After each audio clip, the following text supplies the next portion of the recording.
Good evening, everyone, and welcome to another episode of Let's Talk Bees. Episode 45, we're up to now. Nearly over in it. The season is nearly over, and I've still got a couple more live streams to go. I'm going to add my whiteboard to the screen there, little sneak preview of what I'm going to talk about in a second. But just before we get onto my public service announcement whiteboard, I do live streams every other week without fail. I never miss them. During the season, when we get out of the season, which is kind of like for me, the beginning of September, we are going to go down to one stream per month, which I think is fair. Like there's not a huge amount going on in the off season. So you don't want to hear me like mumbling on when there is snow outside. But let's get into it today. We are going to answer as many questions as we possibly can. And I'm sure you have all got loads of questions because we're into honey extraction season. We're into Varroa treatment season. We're into making split season. We're into Queen's nukes, everything. It all kind of hits at once in August. So we have a very busy period. And no doubt we're going to have a busy live stream today. So these are the things I'm going to talk about. First one is WhatsApp. So I've got my WhatsApp set up here. If you've got a question for me, great, I'll answer them in the comments. But if you want to send me a picture of something and ask a question, maybe you've got some weird looking brood, maybe you've got the best brood frame ever, maybe your queen's had her wings nibbled off, anything. If you've got a picture or a video and you want to ask the question via WhatsApp or want to ask my opinion for what it's worth on anything, WhatsApp it over to me. And then in the comments, write kind of like what you will show up as in WhatsApp, so I know I can link it back together. The number is 01352 372 247. Always got to put the gaps in. Quick, and don't get bored on this bit. Queens and nukes. So queens are, we've got 2 weeks left, 2.5 weeks left of queens. And this isn't like my emails that say, you know, when they're all sold out and then they're mysteriously not sold out. Some people get annoyed about that, but they genuinely are sold out for that week. But queens will finish on the first week of September. Absolutely no doubt about that. So got my calendar there. You want queens in that last week of August because the following week I've only ordered like 100 queens and I can't get any more. And we normally have like 500, 600, 700 queens a week, and I've only got 100 for that last week, so they will sell very, very quickly. Nukes, we've sold 50% of next year's nukes already, and it is not even September yet. So it'd be very unlikely that we get to Christmas and there's any nukes left. So if you want a national nuke or you want a poly nuke for next year, get involved. Right, so last orders, already spoken about that. Channel memberships. I think I'm up to like 27 or 28 videos on there now. Even some of the channel members won't have seen the videos that I've uploaded that I haven't clicked go live with yet. But there are loads and loads of videos on there if you want to get the up-to-date information as I see it throughout the season. That is the best place to get the very updated information. Channel memberships. The Abello Open Day. Oh man, I'm so excited about the Abello Open Day, and I fear a little bit for Damien. I don't know if he knows what he's letting himself in for. I think it's going to be an incredibly busy day, but I'm excited to go up there. I'm excited to make pizzas for everyone that comes. There will be a pizza for you, and I just think it's going to be a really cool, busy day.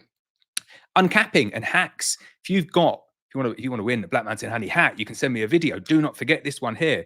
Been having loads of fun with that uncapping. So people sending me your videos in a portrait orientation, uncapping a single frame of honey. That'd be cool. But then what other people have been sending me as well now, which I really like, is like beekeeping hacks. So I'll run another competition for that one as well, which is most views wins a hat. But if you get loads of views, you'll get a hat anyway. But that is pretty much any beekeeping hat that you want. And just film it again, portrait orientation. Don't worry about any ums and ahs and anything. I'll stitch it all together. I'll put it on all of my platforms and I'll credit whoever wants crediting on it. So there we go. That's all of the public service announcements. I can't talk. I'm getting very, very tired at the moment. I have an English tea shop, organic calm me tea, which is very apt. I need that. It's got like cinnamon and stuff in it. Really nice. Oh, that is hot though. So let's get on with it. Let's answer some questions. I should no doubt be here for a good few hours. I do enjoy answering these questions. So first question is from James Camplin, who is a channel member. He says, "Hi Laurence, is it too late to raise some queens for splitting?" So I'm not raising any more queens. I'm not grafting anymore. I've got queens that are going through the process. I've got queens that are mated already, and I'm just waiting for them to lay. And I'm basically done now. I wouldn't be rearing any more queens. I wouldn't be doing any more walkaway splits. I wouldn't be I would say I wouldn't let any colonies supersede. I've got some colonies superseding. Just kind of, that was a couple of weeks ago that I let that go, but I wouldn't do any more walkaway splits. I wouldn't do any more grafting. But you're fine to do splits. Like if you're putting in mated queens now, perfect time to go away and to do splits. And you can turn a good colony, a national colony, maybe on 10 frames of brood, into 3 nukes easily. And I think they prefer to overwinter in that format. If you've got a national colony at the moment, all it's doing is condensing. If you chop it up into 3, give it its Varroa treatments, give it a bit of a feed, put a new queen in, they go out and then go back in again like that. You get like a little bit more expansion out of them because they realize that they're not gonna do very well just on 3 frames over winter. So I've got a lot of colonies, a lot of nukes at the moment that are on 3 frames, probably like 2 or 3 frames of brood, a frame of stores ish, and then they've had like a first hatch of brood out of the brood already. So there's like a decent amount of bees in there, and they'll easily fill up the 6 frame nuke going into winter. So not too late for making splits. I would say a little bit too late for me for queen rearing. I know people are still queen rearing now. Murray goes quite late into the season with it. And I think there's still loads of drones around. So you probably, if you get the good weather, you get away with it. Like this Sunday is 26 degrees, I think. Well, in York, it's 26 degrees. And I suspect down south it's going to be way warmer than that as well. So if you've got queens going out and mating this Sunday, be perfect. But when you're grafting, you've got to look kind of three or 4 weeks ahead. And I don't think 3 or 4 weeks ahead we're going to have that good weather. James also says, I've been sorting out my colonies, mite treatment, etc. I have a lot of colonies where there is a lot of pollen in the supers, about 30% in most. I'm not sure what to do with them all. So what I'm going to do while I'm answering that is rub out my whiteboard, because I need to get back into the whiteboard. So pollen in the supers is really annoying, and there's not a huge amount that you can do with it. When you're storing supers, you can either store them wet or you can store them dry. And I always say, if you've got pollen in your supers, you're best to store them dry. So that is extracting the honey out and then putting the supers back onto the same bees, and then the bees clean them up and then taking them off. And that's like dry storage. Or you can just extract them and then seal them like in plastic or back in the boxes without letting the bees clean it up. And that's wet storage. And it makes a big difference if you've got pollen in the supers. So if you've got pollen in the supers, you have to do dry storage. If you do wet storage with pollen in the supers, you come back to loads of mold. Like they're just covered in mold. The frame's really no good. And I wouldn't let the bees clean that up because it's a lot of work. Mold's not nice. But if you store them dry, what happens is pollen mites get in there, and the pollen mites, I guess, just like eat the pollen or do something to it. The pollen doesn't go, but it just disintegrates into like a dust, a really dry dust, and you can just shake it out at the beginning of the year and then start again. And what I will do, I drew this last time, but I'll draw it again. So when you have your brood nest like that, if that's your perfectly square brood box, and then you've got like your first super up here, you'll have a brood nest is kind of like that, but is obviously restricted by the queen excluder that sits along there. And then what the bees like to do with the pollen, I don't know why I always draw it so small, because it's quite, I'm going to start drawing things bigger. They always put the pollen kind of like around the brood nest like that. So you can see why it ends up in that first super.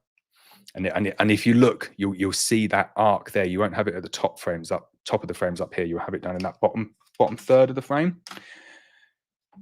So the way to stop them doing that is to have a bigger brood nest, either bigger box or double brood. Mick Hoyle, channel member, says, "Hey up, Laurence." I guess it's in that voice. If it's not, sorry if I've offended everyone. That's the G&T's finished. It's time to get off to the garden chair and harvest the apiaries. Like to hear your thoughts on Formic Pro, as I used it after I couldn't get hold of Max. So they're basically the exact same thing. So Max was short for Mite Away Quick Strips, and Formic Pro is the new version of it. Basically exactly the same. It's just Formic Pro. I spoke about this on my channel membership. I think a few people got annoyed about what I said on there as well. I wasn't quite expecting the response to that one, but I'm really not a massive fan of Formic Pro. So I used to quite like Max that was available. I used to like it that Max was available as a treatment to use in the season with the supers on, because it meant that you had the ability to treat your colonies with supers on. And Formic Pro's these are my words, Max and Formic Pro, horrible stuff in terms of, get it in your face, get it in your eyes. You're like, oh, it is really bad. It's the same acid that Red ants use to kind of like spray and stuff. So really horrible. And I didn't like it because you can, if you get the temperatures wrong, you can get real bad damage to the brood, and then it's like cannibalizing the brood because it's been damaged. And if you've got old queens, it's a good way of killing your queens by using Max or Formic Pro. But it was a useful tool because it meant that if you had a colony that had 6 supers on that was covered in Varroa mites, but you had 2 months of the season left, you had a tool that you could use, which was you just put the Max little nappies in above the queen excluder, plastic queen excluder. Don't corrode your metal queen excluders with formic acid. And within a week, the mite drop on it is substantial. It's very effective at killing the mites, also very effective at killing old queens and killing brood. But for some reason, the formulation of it has changed and the licensing of it has now changed, and now it's turned into Formic Pro. And Formic Pro is exactly the same, but you can't use it when the supers are on. So whether people will follow that advice or not, I don't know, but you should, because if you get your honey tested by the VMD and you've got loads of formic acid in it, they're going to ask you, did you take your supers off? And you can get quite significant fines. So you should follow their advice. So I'm not a fan of either of them. And I just think there's no real benefit to using them over using Apivar, is my experience and my advice. And I wouldn't and don't use either of them. I would welcome the reformulation back to Max, MAQS, which meant that you could use it on supers, and then I would take the risk on colonies with young queens if I needed it in the season. And I see Mick finishes saying he's not going to use it again this year. I've changed back to Apivar. Definitely the way forward. Apivar works, still works at the moment. Ben Davis says, hi, Laurence. I hope you're well. I'm planning on extracting on the 13th of August and then adding my spices straight after. Is that okay? So I don't know what your spices are. It's like your secret blend of herbs and spices.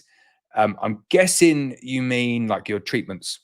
And if it is your treatments, then yes, that is fine. No problem. If it is your spices, I would like to know what spices they are because I want to use some. John Sylvester says, good evening to you and the fam, Laurence. Looking forward to my next queen. I purchased from you for the 22nd. Yeah, a lot of people have got them for the 22nd. There's some lovely queens going out at the moment, so I'm sure you'll be very happy with it, John.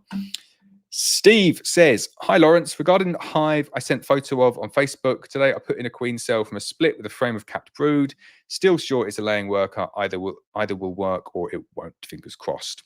So I think that's all you can do if you've got laying workers is add a frame of brood in. Like adding frames of brood in does work, but it doesn't take it's not quick. It takes a long time. You've got to keep on adding frames of brood in. But I think putting in a queen cell on that frame of brood is a good shout. And some people said that last week. That's the way that they deal with them, by just putting queen cells in.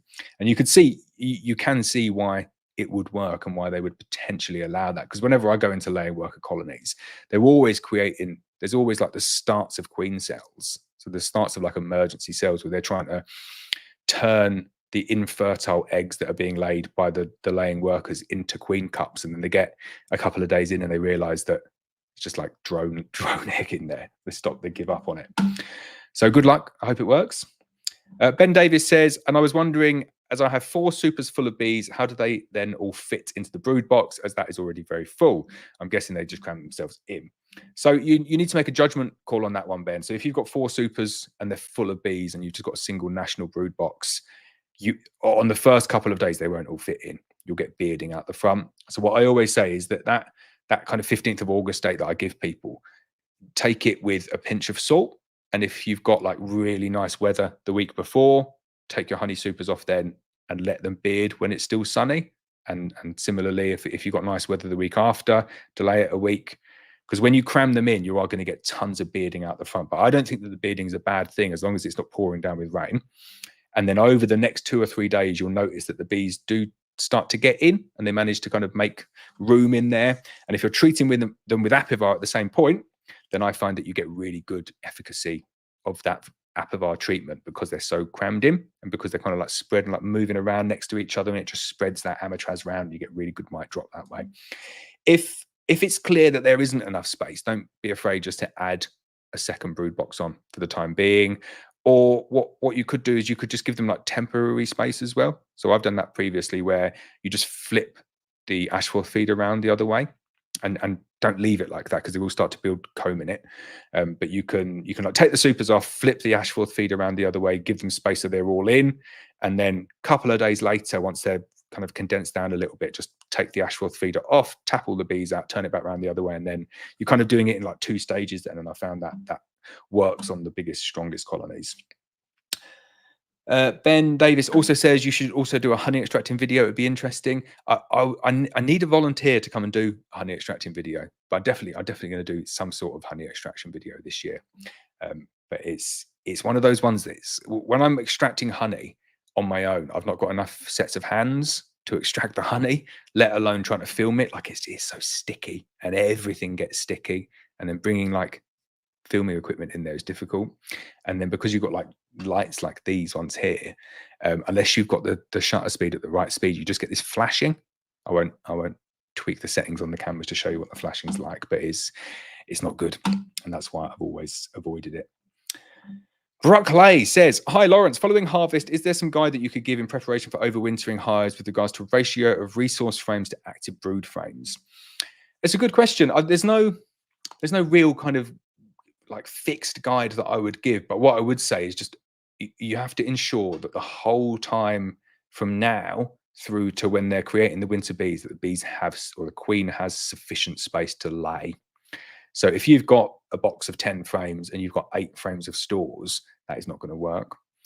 And I would say if you've got 10 frames and 1 frame of stores, I'd be thinking, oh, that's a bit close to the edge of them starving. But with the weather as it is at the moment, like, you don't need huge amounts of stores in there. And as long as you're getting regular flying days and you're seeing the bees coming in and bringing stuff in and bringing back nectar and bringing back pollen, I wouldn't go crazy with feeding at this point in the year. You can do a lot of damage feeding too much too early. So when I've said previously about I take my honey off on the 15th of August and I put my aphivar strips in and I give a feed, what I'm doing is I'm setting them up for their feeding. So if they don't need a feed at that point, I won't feed them. And if I do feed them, I'm not giving them any more than like a litre, couple of litres each, absolute maximum. Last thing I want them to do on a congested brood box like that is just backfill all of the frames with stores, because the queen's not got anywhere to lay, and you get this massive drop in numbers. So you definitely don't want to do that. So limit the feeding that you're going to do at the moment. But if you do have, like, if you've got 6 or 7 frames of stores in there, you need to remove some of those frames of stores and do it before you put your aphivar in or any Varroa treatments in that's going to taint it, and just extract it. And then it's a great time to be putting frames of foundation at the moment. They draw them out lovely, especially with the weather, and you don't get any drone brood at all at this point of the year. They're really nicely drawn out frames. If you wanted like a rough configuration, I would go with like 2 or 3 frames of stores, and then the rest either empty frames of, like, basically an empty brood frame with nothing in it, or frames of brood. So either laid up frames of brood or space to be laid up, something like that. And if you want, like, I'd go like 80-20, good rough percentages for you there. Good evening, Adam. How you doing? Honey harvests are going well, getting there. A few people saying hi. Got John saying hi. Hi, John. Hi, Harry. Hi, Mick. Harry says, I'm going to extract my honey this weekend, so I'm looking forward to that. Any tips? So my favorite tips for honey extraction, kind of, you have to go back a few weeks, if not months. So I love castellated supers are my favorite. So I only use castellated supers now for honey. I like to go on 9s. So the spacing is 9 spacing, which means you get big, fat, chubby frames to extract when you're doing your uncapping videos that you're going to send over to me. I know you've already sent yours, Harry. It was very good. That just makes honey extraction so much easier. Personally, for me as well, I know I dabbled a little bit with using deeps, all deeps. I've gone away from that now because I think the bees prefer the shallower frames. It makes it easier for me to juggle around frames that aren't capped properly. So you get fewer frames that aren't fully capped. It's far easier to blow them out with a blower. When you're blowing out, I tried it before, blowing out 14 by 12 frames, that didn't work. But even blowing out deep frames is difficult, and blowing out supers that are on like 12 frames in there is very, very difficult as well. But blowing out castellated 9s, shallows with a blower is like, it's 5 seconds of blowing and there's not a single bee left in it. It's just like done. And I love it. Speeds it right up. Other extraction tips. Two things, mistakes that I've made before. Never let the honey sit overnight. You can get away with it if you've got a heated room, but if you time it wrong and you get cold evenings, it really slows down extraction. So I like to go out in the morning, go and hit an apiary like early, get all of the supers back in the car, apivar strips in, feeders on, and I'm back in the extraction room by like 10 a.m. So, that's not even going out super early. And then straight into extraction for that apiary. And the honey's still warm. The honey's still 36, 37 degrees as you're taking it off the hive, which means as you uncap it, you stick it into the extractor, it just goes whoom, get every last bit of it out. That's a really good tip. The other tip, if you are going to leave your honey extraction room, like any honey in it, just have a roll of gaffer tape with you, and any wasp or anything that you see coming in, just look where they're getting in, a little bit of gaffer tape, because as soon as you get a few of them in, it can be carnage with wasps. I know there's literally no wasps this year, but I have actually seen a few starting to come out now. So I think a few nests are getting big enough to start causing a little bit of a problem. But it's been the easiest year I've ever had in terms of wasps, and it means that you can do loads of splits really late, which is brilliant, and I've certainly taken advantage of that. Lynette says, hi everyone. Hi Lynette.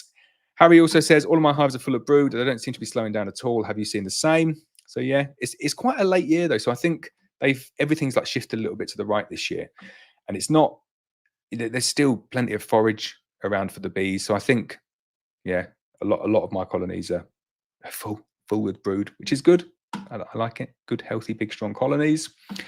Adam says, good evening, Laurence. Please can you discuss filtering of honey post-extraction? What is the best setup for an extraction room? Thanks as always. So before I answer that, Adam, I'm going to drink a little bit of my tea. Oh, it's a really nice tea, that one. I know it's a bit hippie, isn't it? But I guess, I'm not a hippie at all.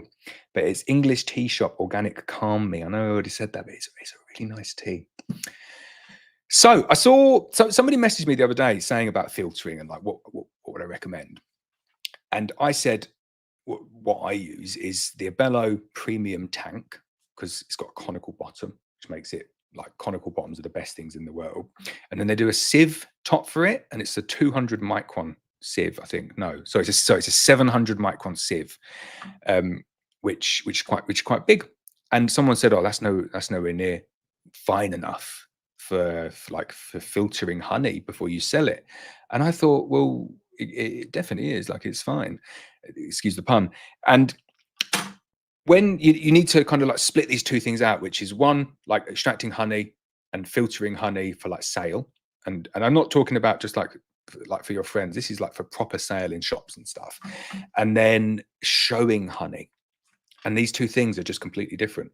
Like, showing honey is all, do you know what? I'm not a massive fan of showing honey. The only honey competition that I like a black jar honey competition, which is like you have to put it in like a sealed black jar, so you can't see anything. You literally, it could be black or blue or whatever in there.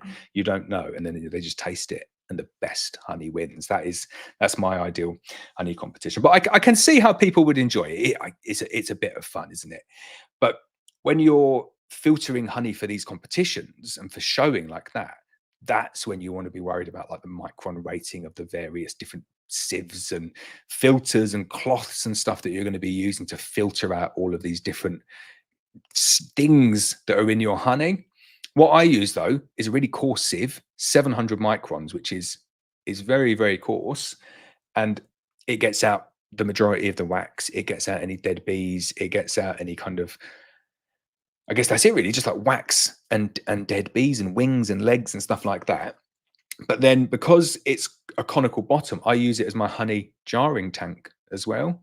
So all I do is I put my honey frames in the extractor, spin them out. It comes out with loads of bits of wax and all stuff on it, just into a big 60-pound bucket. I take that 60-pound bucket, I move over to my honey, like my settling tank with a big sieve on top, pour it in, and then I just rinse and repeat, just keep on going. And my one's a 200-litre tank, so it's a 600-pound tank, which for me is like 1,200 jars, because I use an 8-ounce jar.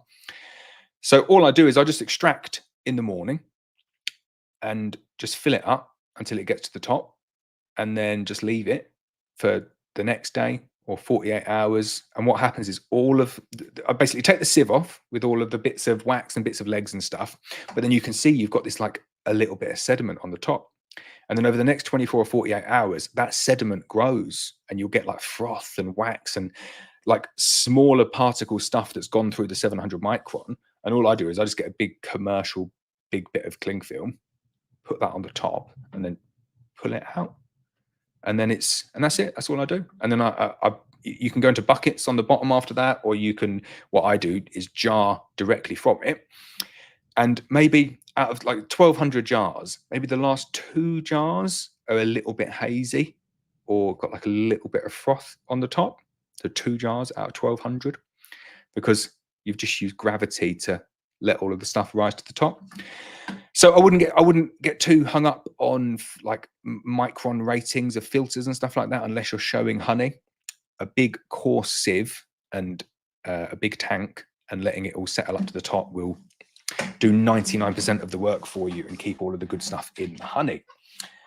Marcus at Walker Bee Honey says, good evening from Greater Manchester. How's it going? Buzzy Stings and Bee Juice says, what is the best way to keep extracted honey runny and slow it from setting?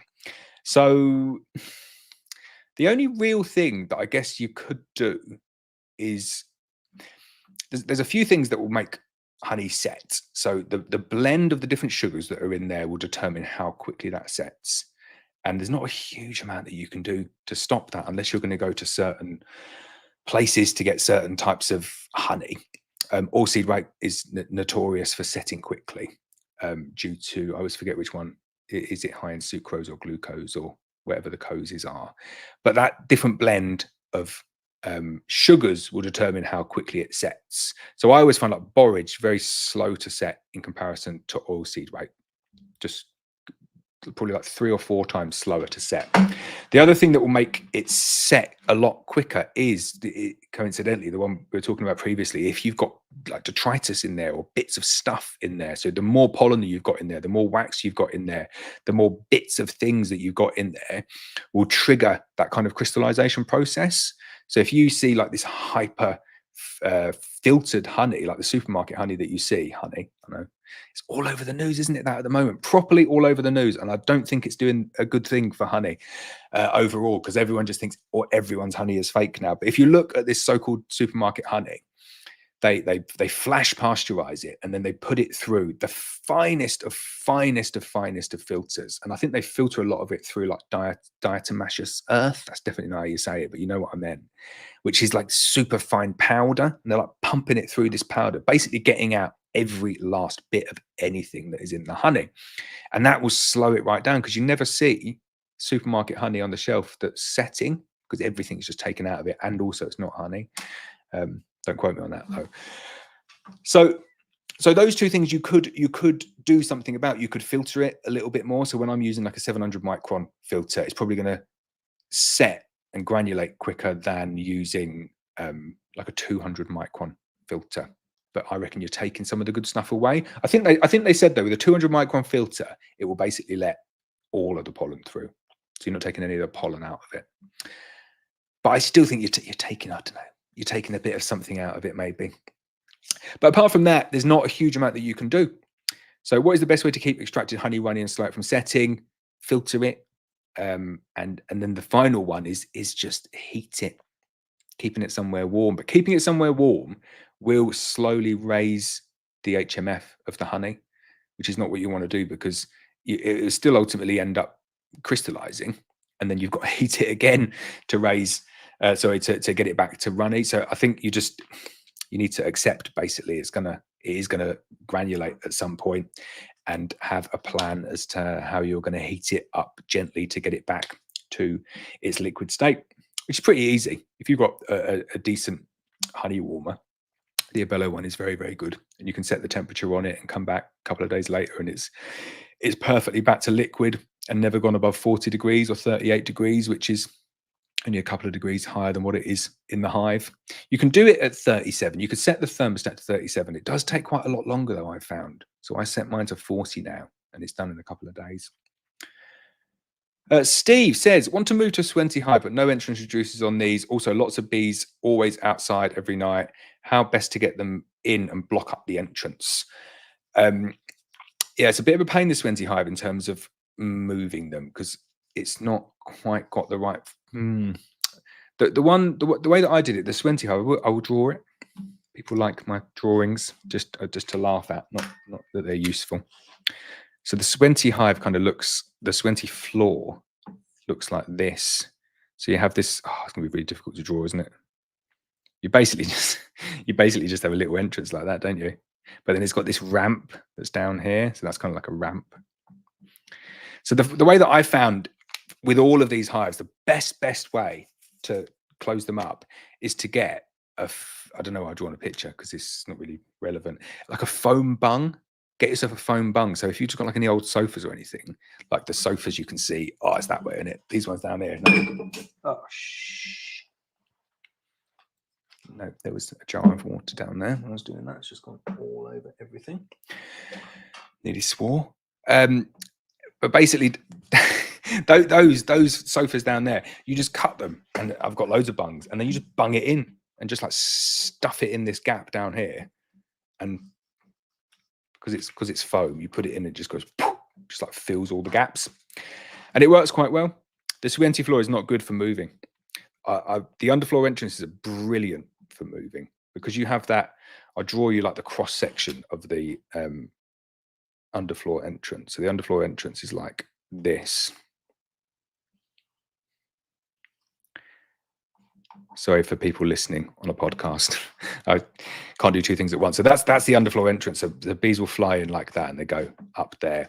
And the foam bung is just the best thing in the world because you just stick a big foam bung in there and it just blocks it up completely. And I've got tons of these foam bungs. You just wham them in, and you can put it in and fill that whole bit there, or you can just fill that front bit. But either way, they can't get out or in. But the Swienty one is slightly more difficult.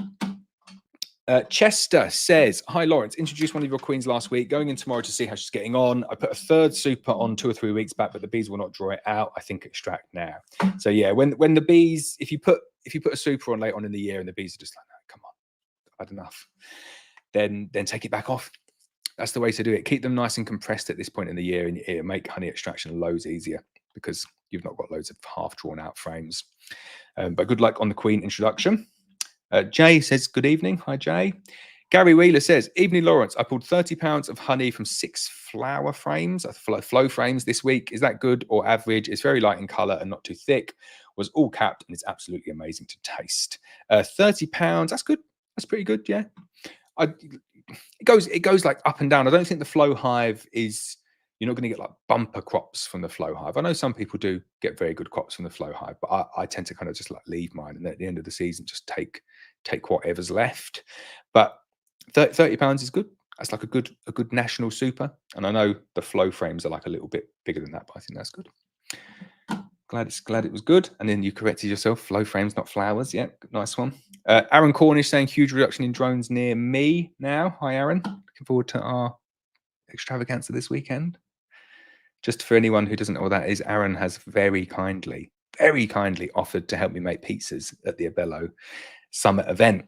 And I'm really glad that he invited himself because he is like absolute expert and has been managing the whole process and buying the ingredients and getting everything sorted. And I promise you, Aaron, I would have just rocked up with my pizza oven and some way overapproved dough and probably forgot the cheese. So I'm glad that someone who is taking it seriously is on board. And I think the people who eat the pizzas will be glad of that as well. So thank you. Shell's Shed channel member says, what is the best polynuke national on the market at the minute? I'm wanting to use a couple for everything next year from splits, overwintering, and even collect honey on super frames. So it depends what you're using it for. I still think the best two are the BS honeybees and the Abello. They're very different, the BS honeybees and the Abello, though. And the reason that I liked the BS honeybees is it gave me the option of using the two-way split. So putting them divided down the middle and using that. I know there is a new nuke on the market. I have to say, it's not a patch on the BS honeybees. Someone might get angry for me saying that. It's really not, though. I've already had in the first week a few issues with it. So the issues that I found is that it's not syrup tight. had syrup dribbling down. It's not. It's a bit too soft. So when I'm kind of going in and leaving stuff up, I've already started making a little bit of damage on it. They say you say you're not supposed to paint it, and I've worked out why they say you're not supposed to paint it now is because you can't paint it. It doesn't hold the paint. And as I was painting it on, I was thinking, this is like it's not sticking. The paint's not sticking to it. Like when you paint something on, you can feel it stick, but you could see it kind of like almost just not going on. But then when I got the first coat on, I thought, oh no, that's actually worked quite well. It's stuck. And then the next coat went on really nicely, and the third and fourth coat, I thought, this is great. And already the paint's just peeling off. Like it's a week old with the really good quality Valspar paint that's coming off. So I wouldn't recommend painting it. And I think that's the reason they say to not paint it, is because the paint doesn't stick to it. But also the other things with that is it comes with the Corex divider, as opposed to like the nice metal divider. What I do like about it, I think the feeder is, I think it's a better feeder. I do think the feeder design split, like it's basically turned around 90 degrees. I think the feeder design is better, and it is loads cheaper. So I do like the fact that it's loads cheaper. But I find like I use a Hive tool kind of like scraping poly quite a lot, and I've already damaged it. It's only a week old, and I already damaged it with my Hive tool. So I do like the BS Honeybees one for that central divider and to make splits. If the Abello one had the polyashford feeder, which you can get with it now, but it had the divider as well, there'd be no question in my mind, like the Abello would be way, way better. But the Abello doesn't have that. So I think you have to pay extra for the polyashford feeder, which makes it quite a lot more expensive. It doesn't have the central divider. So those two things probably put the BS Honeybees like slightly ahead. They're my two favorites though. I used to like the Mazemore. I've got loads of Mazemore ones because you used to be able to buy the Mazemore ones for about 20 quid. They were like 20 quid each. It was crazy. You might hear background noise of babies in the door, in the room next door. But the Mazemore ones are like ridiculous price now. What I'm hoping with the Oldcastle Farm Hives nukes though is that they're going to pull the price down a little bit.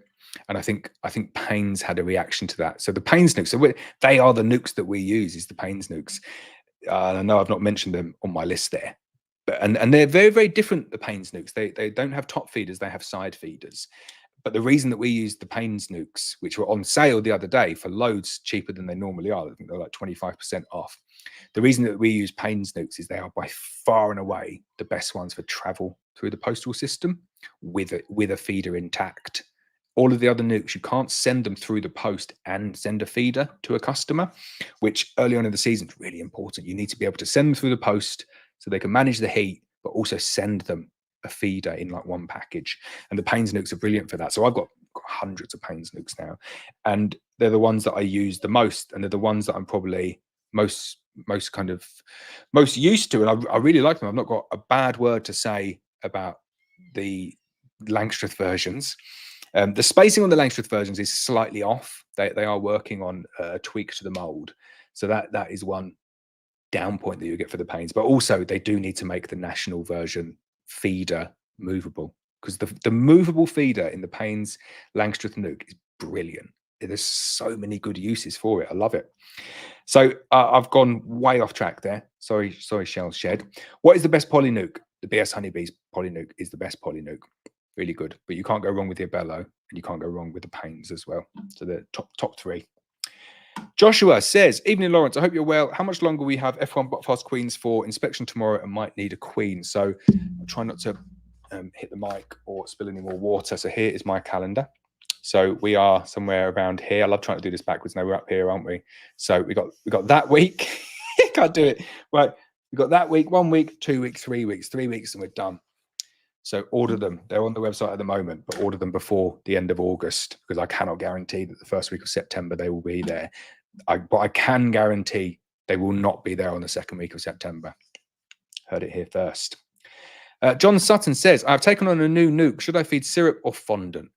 So I only feed them if they need it, is what I would say at this point in the year. Don't feed if they don't need it. And then I would feed them 1-to-1 syrup at this point in the year. Do not spill any, because you'll get them robbed out really, really quickly. And then once they've built up and they're getting towards the point that you want to get them ready for winter, then move over to 2-to-1 syrup, one nice big final feed. And then think about fondant if they need an emergency feed in February or March. John says, hi, Laurence, I'm going to treat my colony with Apivar. Can I still do inspections every week? Hive is in the back garden. So yeah, you can go in and do inspections with Apivar. No problem whatsoever. Beegrees Bees, John says, Laurence, leave your WhatsApp number up on the whiteboard for latecomers that might have photos to send. Brilliant idea. I always forget my number.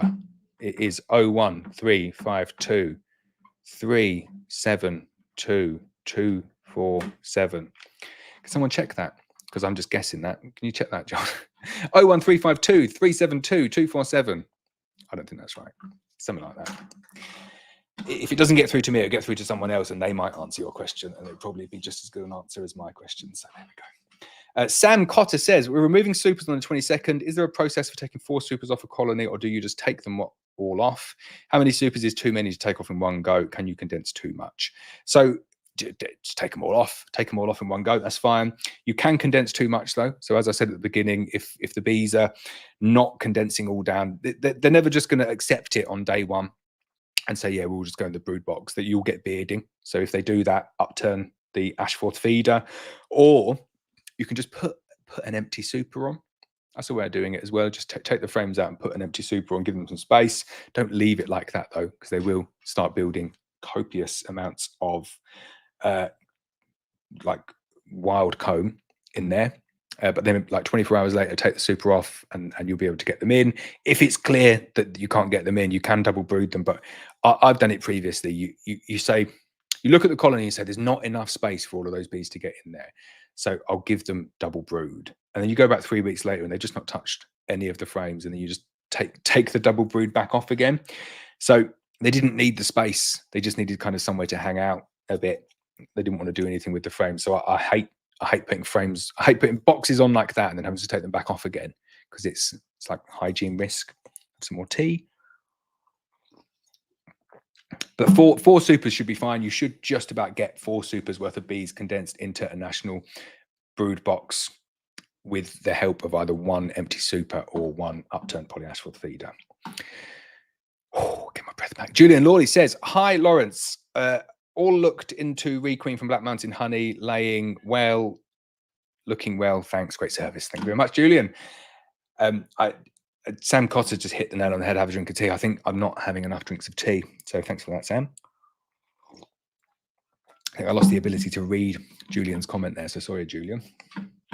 Marcus says, for Varroa treatment, I've just purchased an instant VAP. When would you recommend doing a treatment and how many times a year? So instant VAP is for sublimation of oxalic acid. So if you're going to do that at this point in the year, you need to do multiple cycles at 5 days apart. So the instant VAP or any sublimation of oxalic acid will only get the phoretic mite. So it won't penetrate into the brood and kill Varroa, where that's like where the majority of the Varroa are. So if you just do one single treatment, then you'll get all of the phoretic mites and then all of the mites will just come back out of the brood and reinfest the colony.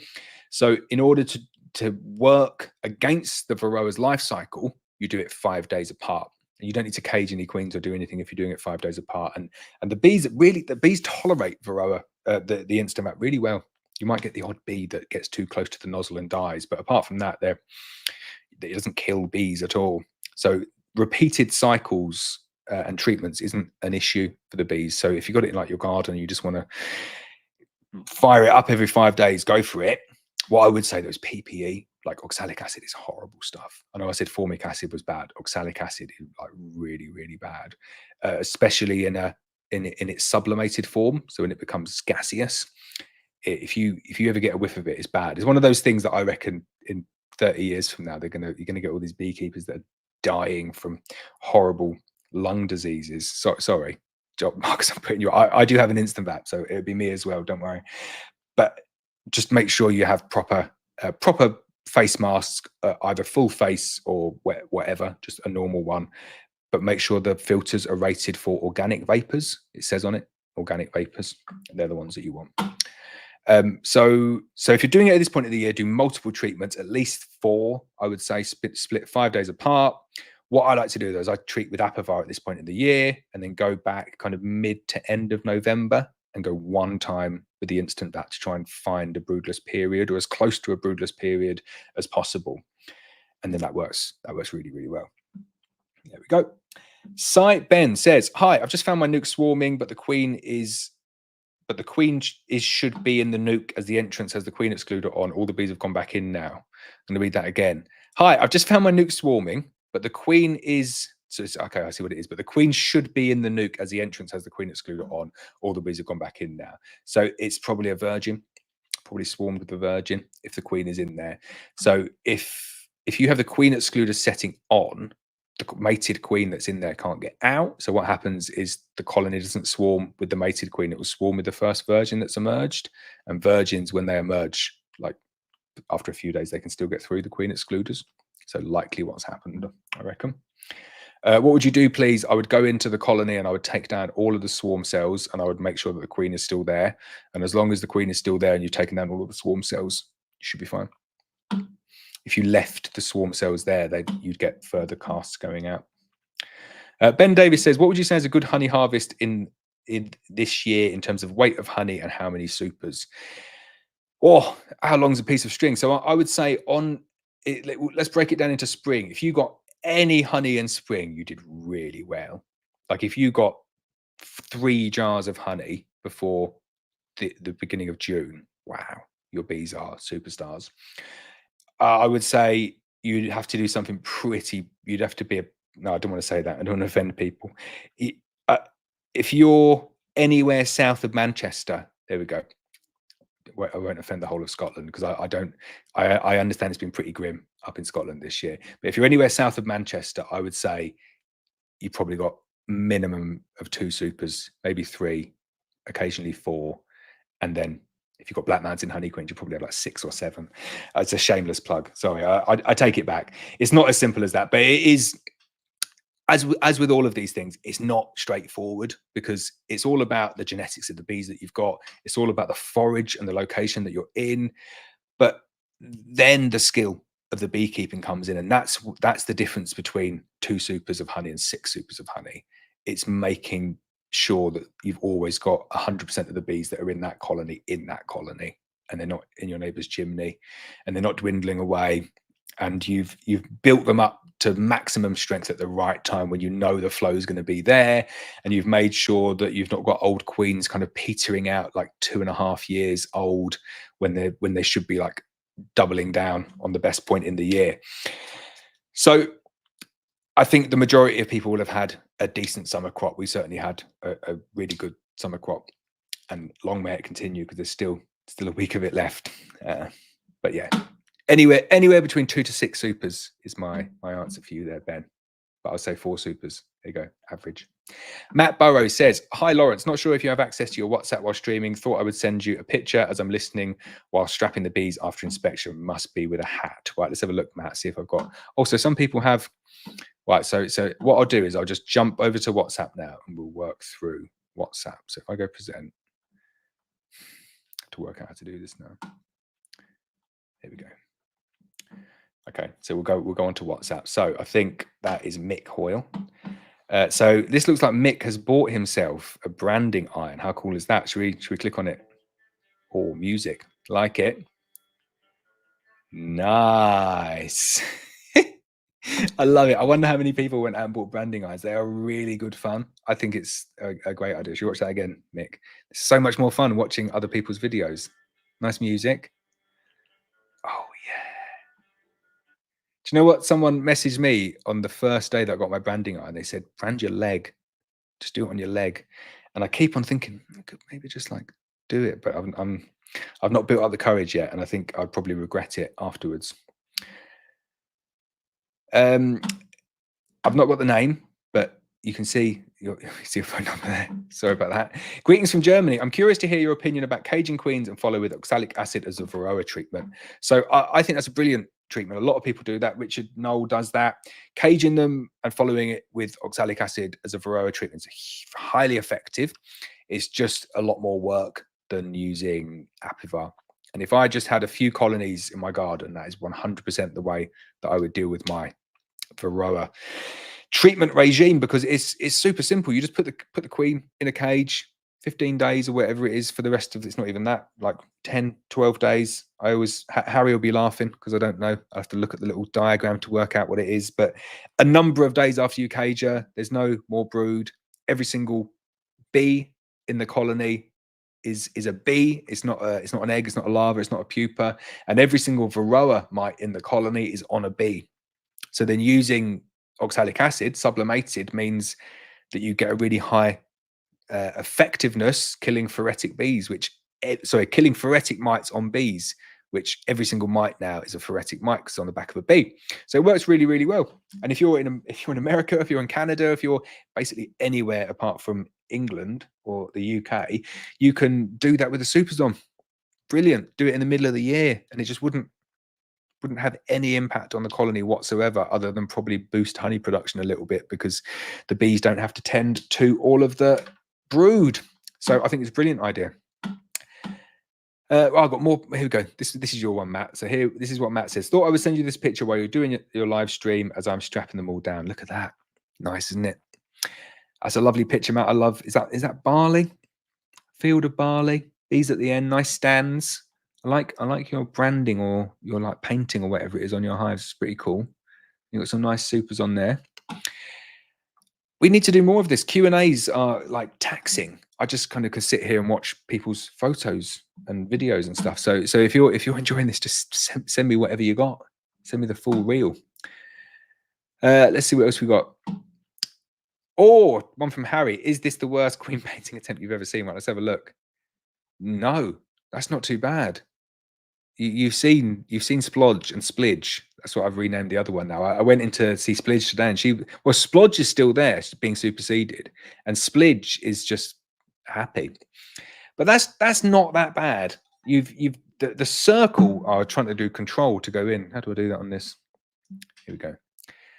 It's like the perfect circle, and then you've just decided to like jazz up the wings a little bit as well. It's fine though.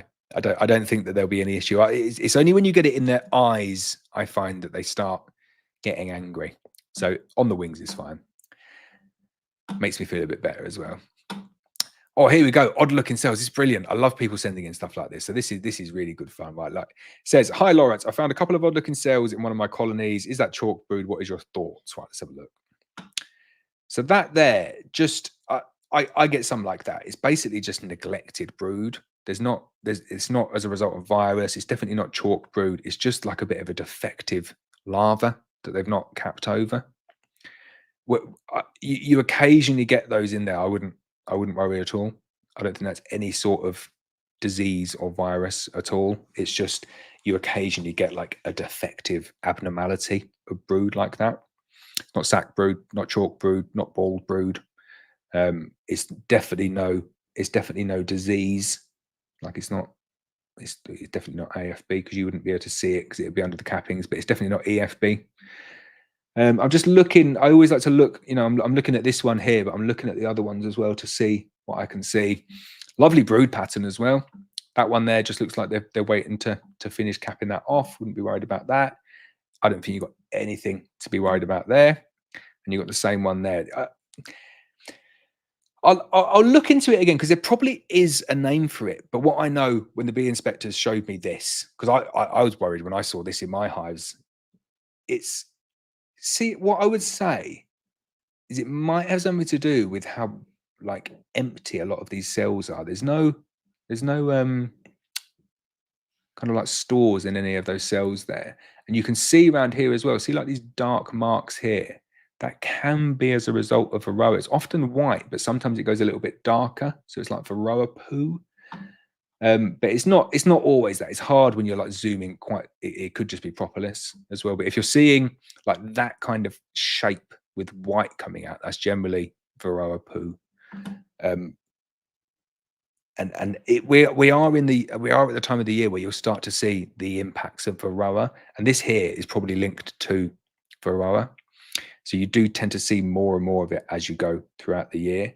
So it could just be like they've nibbled on a larva and then the larva's become a bit deformed or something like that. But definitely nothing to be worried about. I'm sure everyone's seen something like that in their colonies. Oh, this is great. Like everyone's sending them in their pictures now. So brilliant artwork. I love that. Love the stenciling. Look at that nice brand new tin roof on it as well. And you've got the underfloor entrance there. Very, very nice. Oh, I like that. I like the color scheme, and I like the fact that you've like put the numbering on it as well. Brilliant. Very, very good. Right, so we're done on WhatsApp for the time being. Let me jump back here, stop screen. Give me I'll just jump back over to WhatsApp every now and again because that's so much fun. It's like a nice break. I should have had a cup of tea when I did that as well. But that is always good. Thomas Lindsay says, evening, Lawrence. On the topic of super storage, do you prefer wet or dry storage? Massive fan of wet. Much prefer wet. It's so much easier, and it means that you just take the honey supers off the bees, and then they never go back onto the bees until next year. And then when they go back on, the bees are like, yeah, we love this. But you do just need to watch out that you don't leave loads of pollen in them. I think the barometer for winning a Black Mountain honey hat is a little bit higher than that, Matt, I'm afraid. They're in limited supply as well. I've only got about 7 left, and they're all destined for competition prizes, and I will not be buying any more. So they'll become like limited edition. Jay says, I will be removing all of my supers next weekend. Therefore, all of the bees will be condensed down into the brood box. Is this mass overcrowded state likely to lead to a swarm impulse? If not, no issue. If so, I won't be able to make splits due to lack of nukes. Is there a way around this possible issue? So I'm not going to say that the bees will not swarm by condensing them down like that at the back end of August. But if 100 people did it, I think 2 colonies would swarm. So you're talking 2%. Bees do not want to swarm late on, back end of the year. They just don't. It doesn't mean that not all colonies will swarm. So for me, it's quite easy because I just do it to all of them. And you might get the odd one that swarms or the odd 2 that swarms. If you're doing it in your back garden, if you've got 1 colony in your back garden, just add a brood box on or add another super on or give them additional space to make sure that you're not going to trigger any swarming impulses. I find the way that you'll trigger the swarming impulse more than condensing them down is by not having enough space for the queen to lay. So if you've got 6 or 7 frames of stores in there and then you condense them down, they'll be long gone because there's just not enough space for the queen to go. And it's more, I find that's the bigger trigger, is the lack of space in that national brood box as opposed to condensing all the bees into the brood box. So just make sure that they've got plenty of space. But if you are worried, just add another frame on. John is on the case. Thank you, John. Tony and Liz say greetings all. Hello. Ben Men Apivar. I don't know why it said spices. Brilliant. I got it though. Julian says the new old Castle Farm hives pollen, it looks fantastic value compared to the BS honeybees. It does indeed look good value, but I'm not 100% sure it is a direct comparison. But I will reserve judgment. I'm not. I've been stung too many times. Again, excuse the pun, for talking about stuff before I've tested it out. So like I say, I'll reserve judgment. All I've found so far is it is a little bit soft and it doesn't hold the paint as well. And the feed is a bit leaky. So I can safely say all of those things because I have experience of them. But I want to test it out a little bit more for myself. I do welcome the price reduction, very good price reduction. But then the interesting thing about the price reduction thing is when you buy like a pallet of nukes, you kind of get like you're not paying RRP. You're ringing them up and saying, "Can I have 700 nukes? What's the best price you can do me?" And you're getting a good price. So I pay way cheaper than $54.99 for the Payne's nukes. You know, you could buy the Payne's nuke. We could buy 1 Payne's nuke last week for 46 quid or 45 quid. So that's a lot cheaper than the RRP of the old Castle Farm hives at $54.99. So it's if you're buying a few, you'll generally get a decent discount. Nia Roberts says, hello. Hi, Nia. How you doing? Tim Pearson, he says, hi, Lawrence. I'm new to beekeeping and I just got my first colony. Do you have any tips on seeing the eggs, as I found it difficult to see any on my first inspection? Everything else looked okay. So the best way to see eggs is to get someone like to point them out to you. Because I think once someone points them out to you, it's like really easy to see eggs.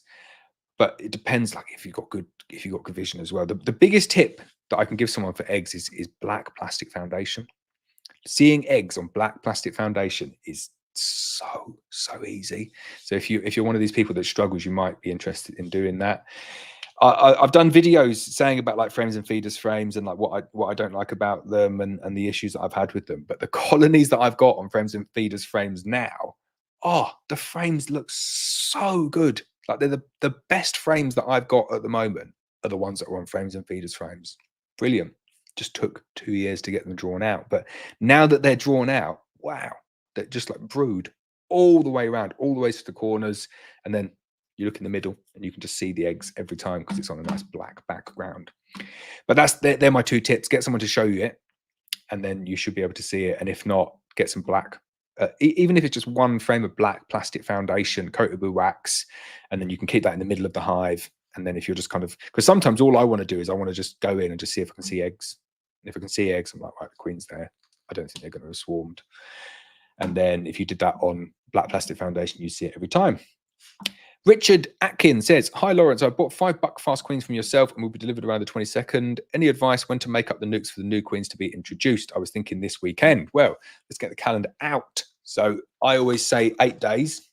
So I'm going to try and do this backwards again. So we are here, Friday the 9th.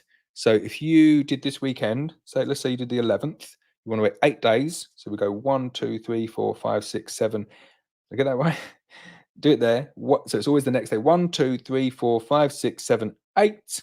So your 8th day would be, you can't see it because I'm not holding it up, the 19th of August, which is perfect. You'd go in, take down all the queen cells, and then basically any day after the 19th and you've taken down the queen cells, you can add your queen in. So your queen will arrive on the 23rd. So that period in between there and there, the 19th and the 23rd, is fine. I find the bees, if anything, they like a little bit of a delay. So this weekend will be fine. Take down the queen cells on the 19th, and then the queens will arrive on the 23rd, and you can put them straight in, wait 24 hours, pop the tabs, feed, give them a little feed at that point, helps introduction, and you should be well on your way. You can do little wavy flags like that. Thanks, Richard. Thomas Carter, I like your shoe logo. Like a shoe with wings. That's cool. He says, hi, Laurence, move the top box down to the bottom after doing a demo split. How long will it take the bees to move the honey back up to the top? So they'll do it relatively quickly. Two conditions. You need to have bruised all of the frames. So this is like how to fix a demo once you've got all of your honey up the top in the national deeps. Take it down to the bottom. You need to bruise all of the frames, like every single one, and like quite heavily bruise them as well. So like the honey's almost dripping out. Bees don't like it. So you need to bruise all of the frames, and you need to make sure that you've got sufficient space above.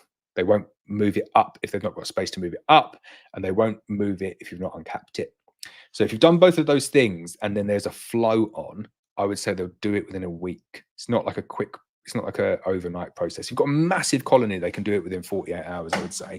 But give them a good week to do it, and you should be good. And if they've not done it first time, just go back and bruise it again.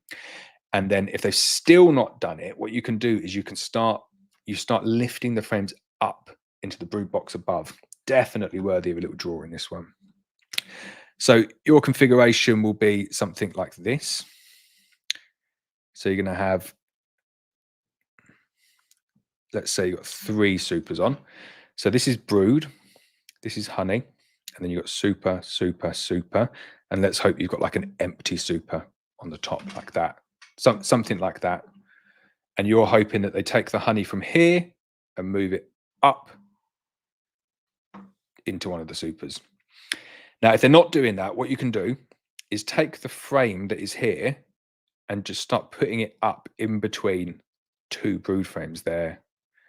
Basically checkerboarding a bit like that. Don't move any brood downwards, but you can move honey upwards like that. Stick it in between those frames of brood. And if you have like brood, honey, brood, and you've uncapped it, 24 hours later that will be completely gone, and it will just be up there somewhere. They hate you doing that, splitting their brood with honey frames, uncapped honey frames, and they'll clear it out straight away. So if you are struggling, you can do something like the nonsense that I've just written down here. 01352 372 247 if you want to WhatsApp me a picture or something funny or whatever, really. I'll have a break, just read some WhatsApps. I think that'd be quite cool. Let's go over to there now, see if there's anything on there. I bet you there's not, is there? Let's have a look. Oh, there is one. Mick says, if you send me a Black Mountain honey hat over winter, I'll make you a Horsley board video if you use one next year, as you'll be amazed how easy the boards are for swarm control. Yay or nay? So it's very kind offer, Mick. Let me come back to you at a later date on that. Like I say, they are in very high demand, the hats, and I could just get a Horsley board. I'm pretty sure the bee equipment bit of Thorns and send me one, but very kind offer, but thank you. I will come back to you on that. Paul Longworth says, I clipped my queen about 4 weeks ago, very badly, complete novice. Having seen this vid, looks like her back is damaged. Is it? However, she continues to lay like a demon. Oh yeah, she looks a bit dented. Yeah, definitely damaged. I don't think, yeah, no, that might have been you when you clipped it, if you kind of use like the pin technique, or if you cut her. Do you know what? I've got a couple of queens like that where they've got dents in them. Not in that location. It tends to be like lower down the abdomen, and they're kind of okay. And like you say, she's laying like a demon. I wouldn't be surprised if you go into that colony in spring next year and there's 2 queens in there, though. It is the kind of thing that they'll supersede for. So keep an eye on it. I certainly wouldn't preemptively kill the queen or do anything like that. But keep an eye on it. Thomas Lindsay says, I took your advice and I've got a polyashwoth feeder. On the metal part, there is a sliding opening. Why is this there? And does it matter whether this is open or closed when feeding the syrup or fondant? So always keep it closed.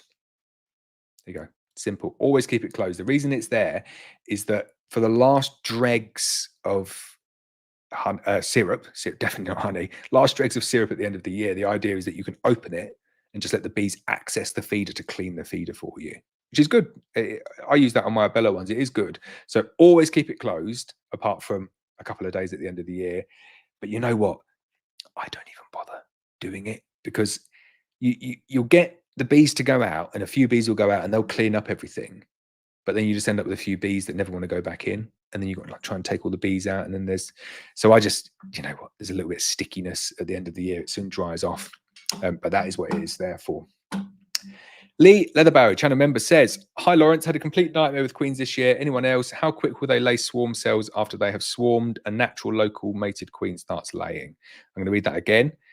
Hi Laurence, had a complete nightmare with queens this year. Anyone else? How quick will they lay swarm cells after they have swarmed?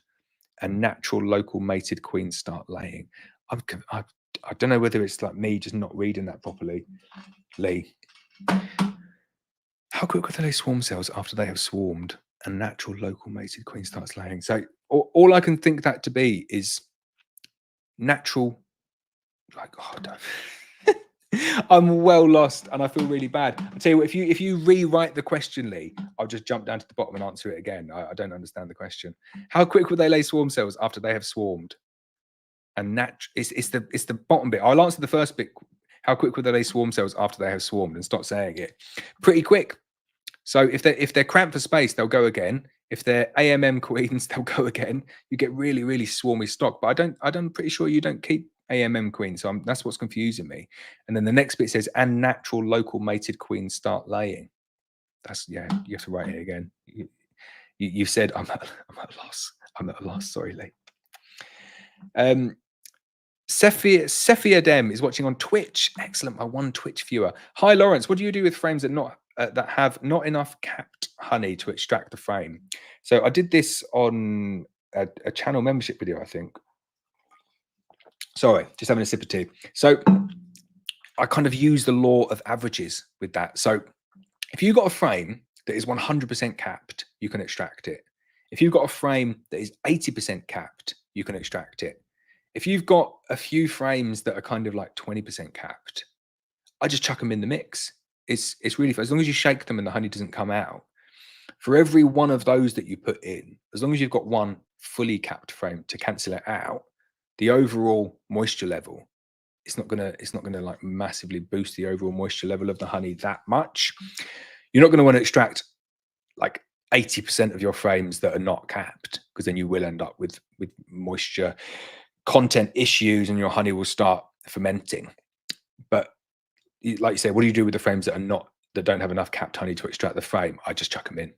Chuck them in, and I've never had a single bucket of honey ferment because the vast majority of the frames that I have are fully capped, and then they balance each other out. I'm just going to jump down and see if Lee has gone and written that again. No, he's not done it yet. Okay, we're good. I just have to find where I was up to. Right, Graham Thomas says, "Hi Laurence, I have a colony that is creating supersedure cells. 2024 queen removed another one today and placed in a nuke. Will be day 7. What is the viability of this supersedure queen cells in a nuke?" So very good. Supersedure queen cells are very, very well fed queen cells because there's only 1 cell or 2 cells max, sometimes 3, but mostly 1 or 2. They really put a lot of effort into them. So I'm a massive fan of supersedure cells. Some of the best queens I've got come from supersedure cells. So this should be fine. Loads of drones about still, but it's just the weather. I wouldn't deliberately carry on grafting at this point in the year. But if I had a supersedure cell, I would risk it. Just keeping an eye on it though, and making sure that it did lay really nice brood before it went into winter. And if it didn't, I'd be swapping it out for a mated queen. But it should be okay. Mike Moore, channel member, says, "Hi Laurence, Apivar question. Instructions say 2 strips per hive, but does that mean does the number of brood boxes affect this, i.e. double brood or a frame nuke?" Yeah, it's misleading, the 2 strips per hive, because I'm pretty sure they've changed the instructions, because it used to say 1 strip per. I just looked at my WhatsApp there. Loads of WhatsApps come through. I'm going to go back to the WhatsApps. It used to say 1 strip per 5 frames of brood. And I'm pretty sure that was for Langstroth brood as well, but you said 1 strip per 5 frames of brood. And then for me, that's the advice that I always follow, which is 1 strip per 5 frames of brood. So if you've got a nuke, it's 1 strip. If you've got a single brood box that's full of brood, it's 2 strips. If you've got a double brood box that is full, 10 frames of brood and another 10 frames over 10 frames of brood, it's 4 strips. But no one's got that at this time of the year. You've probably got double brood, which is 10 frames of brood and then like 10 frames of honey, in which case it's 2 frames, it's 2 strips for your 2 sets of 5 broods, and you just put the strips where the brood is. And that's the way that I always do it. So if you've got 2 strips per hive, just ignore that, because that's really misleading. It's 1 strip per 5 frames of brood, and you'll be good with that. Right, let's go back to WhatsApp. Someone definitely sent something on WhatsApp then. Oh no, I've deleted WhatsApp. I closed it. Let's get WhatsApp back up. Oh yeah, someone sent me 10 messages. That's what was going off there. Right, let's have a look at that. WhatsApp. This is good fun. So this person who did the very colourful hive said, "This is the colony I requeened one of your F1 buttfast queens around 6 weeks ago. This is only the top brood box." Oh yeah, this is the way to win a hat. Very nice frame of brood. Wow, love it. F1 buttfast queens, black mountain honey. We do like that. These are some exceptional frames of brood. Wow. That's pretty good, isn't it? Wow. I was just going to go round and round in circles. Let's have a look at a few more of that. For people who are listening to this on a podcast, basically 10 of the best frames of brood I've ever seen. I think most of them would have stood a chance of winning the cap in last week's competition. That one's great. Just a lot of brood. So that's brilliant. Anyone else who wants to show off Black Mountain Honey Queens, you're more than welcome. Send them through. Another one, I always go to say people's names, but I don't have names on WhatsApp. So this is someone saying, "Hi, Laurence, this was a perfectly good sell a few days ago. I checked today and it looked like this." Very nice. Looks like a supersedure cell to me. I love the dimpling of it. I'm just double checking to see it's not an emergency cell. It doesn't look like an emergency cell. It's not got like the kink in it. That's throwing me a little bit there. It's a bit dented, isn't it there? I don't know whether it's like the dimples going round. But interesting to see. Oh, sorry. So you're saying this was a perfectly good sell a few days ago. I checked it out and it looked like this. So right, it looks like it's been dented, isn't it? Did you knock it or something as you kind of like put it in or took it out? It does look like it's taken a bit of a bash. I'll be interested to see whether she emerges. Glyn says, "My new laser engraving signs are selling well." That's someone plugging stuff. I love it. Those guys, nice. Very nice. If anyone wants a honey for sale sign, get in contact with Glyn. I do like here we go. Love stuff like this. A pallet beehive. That is cool. And you've sent a video on it as well? No way. Oh, it's buffering because I've not got the bandwidth. Oh no, it is just like a time lapse one. There we go. So that would definitely be worthy of a hat. Yeah, if you did a video of you making a pallet beehive from the beginning to the end and like just filmed it in portrait orientation. So that one there, that's kind of portrait orientation. Filmed it like that. And when people have, if anyone's thinking of doing this and sending it to me, like I'll speed it up, I'll cut it all out and everything. So if you're like nailing all stuff together, just let the camera roll and I'll just, you just like Superman speeding it all up. It'd be so cool. So turning it from a pallet to a beehive. Oh, someone's got to do that one. I might even have a go myself this winter when I've got more time on my hands. Or someone else has messaged me on WhatsApp. This is brilliant. How do you merge 2 colonies in a long hive? Here's one I've made. Oh, I like that. That's cool. I would probably go with some form of like newspaper board, something like that. Get yourself a follower board. I'll draw this for you. Let me close down WhatsApp. How do I do that? Here we go. So in your hive, in your long hive, you'll have like boards. Like divider boards like that. You might not have that. Oh, that took ages to focus. But if you do have any boards like that in there to stop the colonies going through, I would just cut a big hole in the middle and then pin a bit of paper, like newspaper, either side like that. Kill one of the queens, and then kill one of the queens, and then like 24 hours later, just like score like tiny little holes in the paper, and then just let them chew their way through, and do it. One piece of paper on one side, one piece of paper on the other side. So like a proper slow introduction, and that would work really well. Right, back to the questions. So Mem says, hi Laurence, I've had a chance to have my honey tested to see what my bees are foraging on. Have you had it done? Looking to see what the difference between my 2 apiaries are about 4 miles apart. So yeah, so we get ours done. We get 2 apiaries done actually every year because they're quite far apart. It's good fun, isn't it? One of the things you've got to look out for on the honey testing, though, is that there's this thing called a pollen coefficient, which means that you get like these spurious readings for certain pollens. And it shows, I'm not a pollen coefficient expert, but I do know it exists. And you get things showing up that are really like, it's like saying you've got like 20% rose pollen or something like that on it. And you know that your honey's not going to be 20% rose pollen. But it's because there's something to do with the pollen coefficient means that rose pollen triggers reads much higher, something like that. But and then also you get some plants that don't have any nectar on it at all, but they've still gone out and foraged the pollen. So it doesn't mean that you've got nectar from a plant just because you've got pollen from that plant.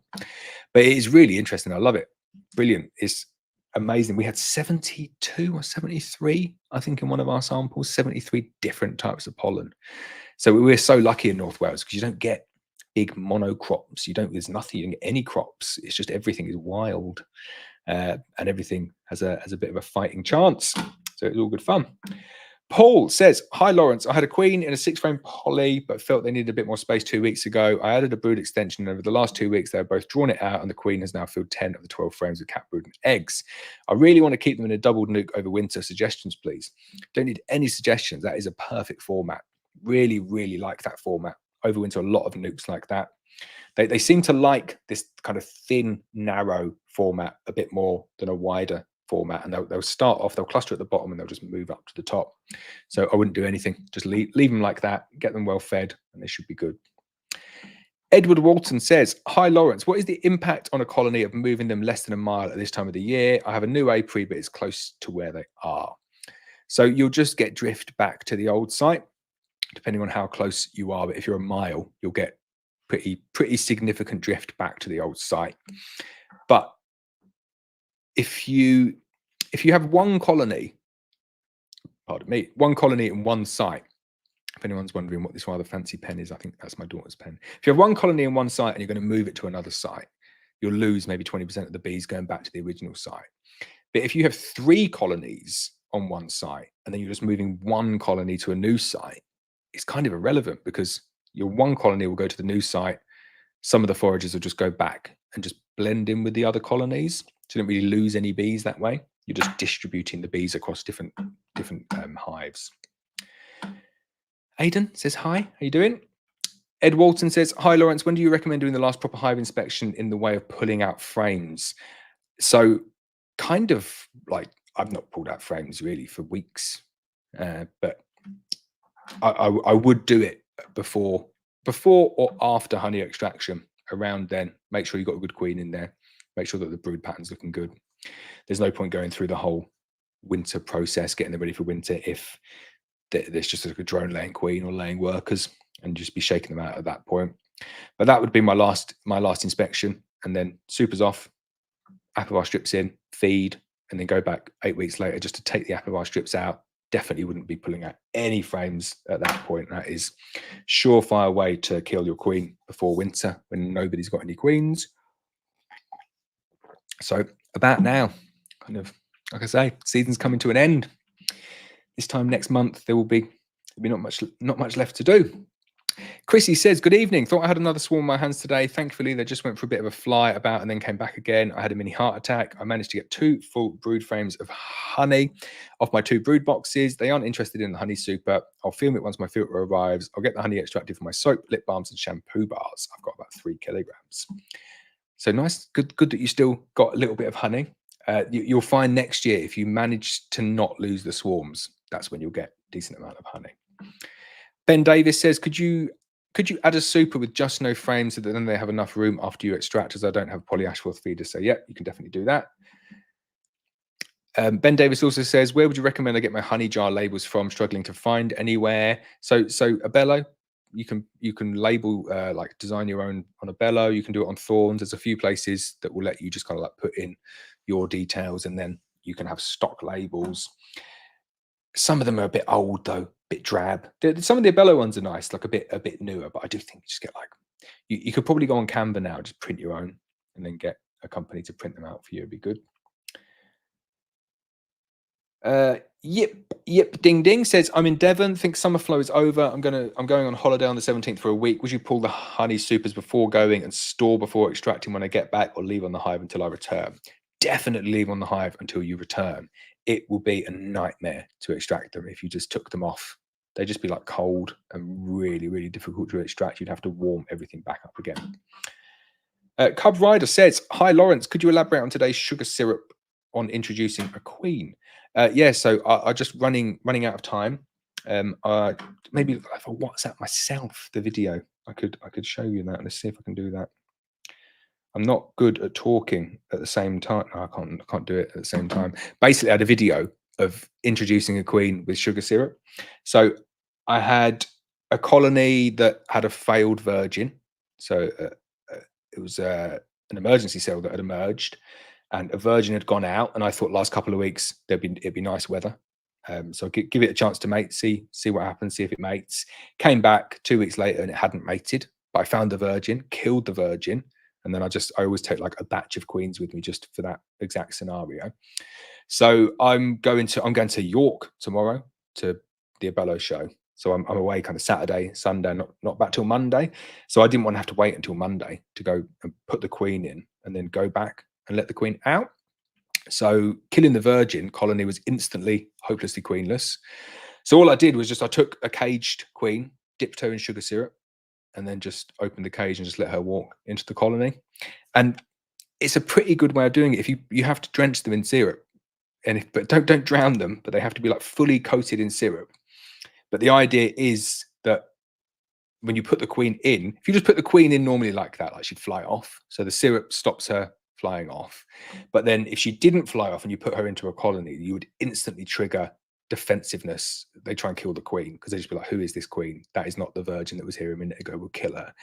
And even like as they're killing her, they're probably thinking, she looks like a pretty decent queen. And you can see the behavior sometimes change, but they kill her first. Like they kill first and then make a judgment afterwards. But if you coat them in sugar syrup, they clean them first. And by the time they've cleaned them, they're like, yeah, she's actually pretty decent. We'll leave her in there. So it does work. I've done it on a good few times now. And it's quite a good technique. So yeah, there we go. Elaboration. Michael Critwell says, how can you tell if a larva is a drone larva before it's capped? So you can kind of tell by the size and the way they're starting to build stuff out.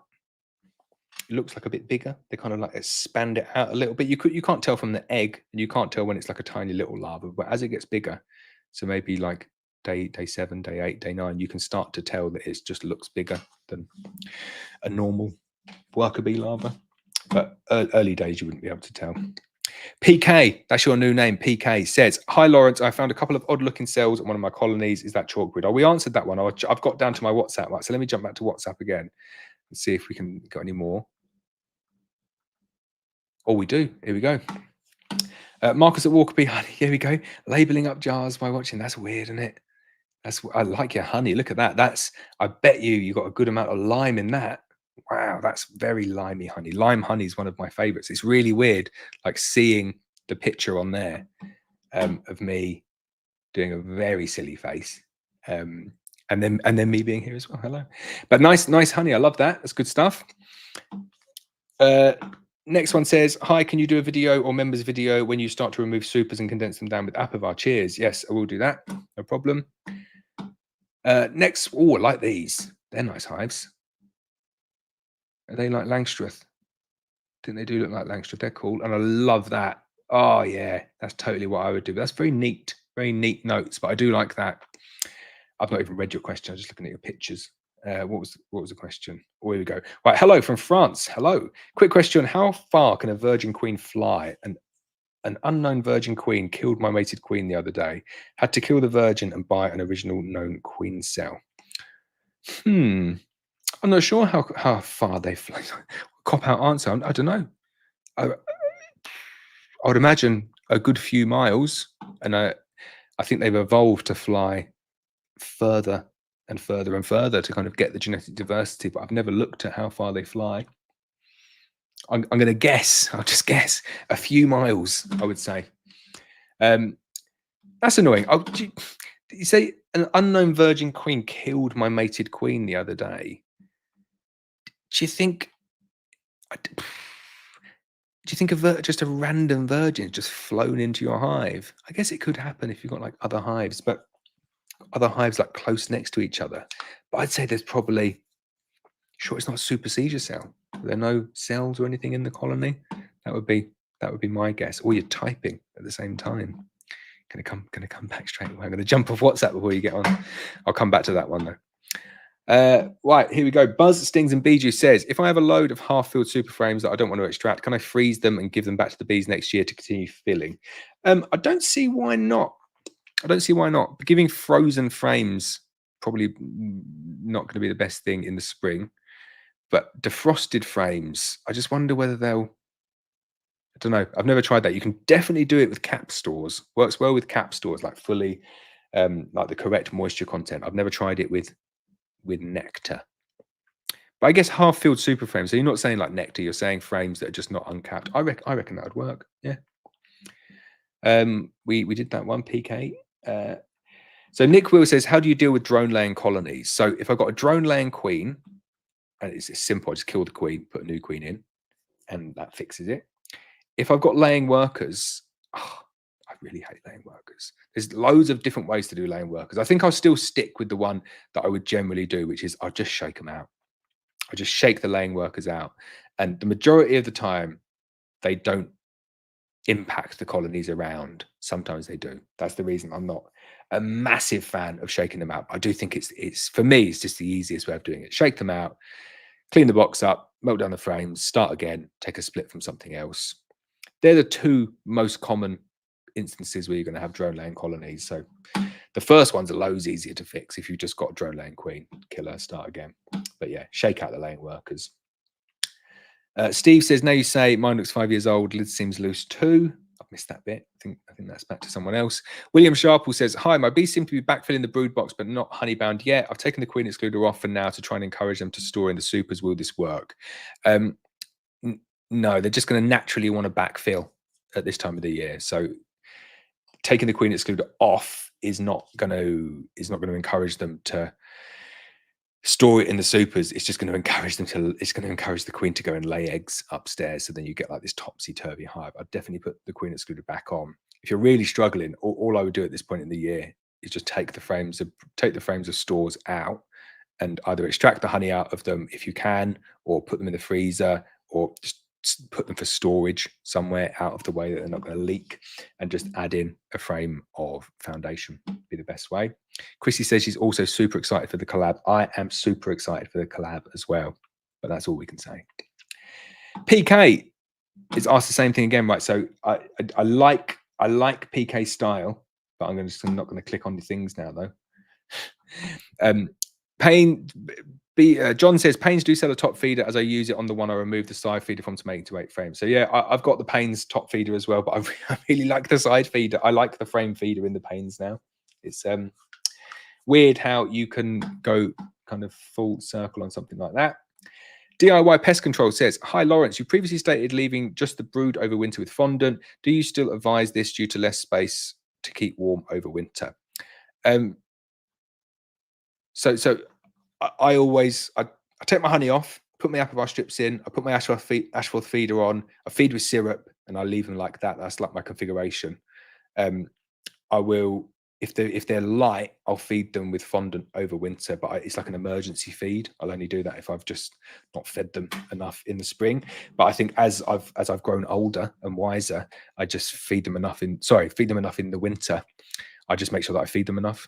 And then I generally don't need to feed any fondant, and that's the way that I get them through the winter, and it does very, very well. Flower Street Farm B says hello from Colorado. Hello as well.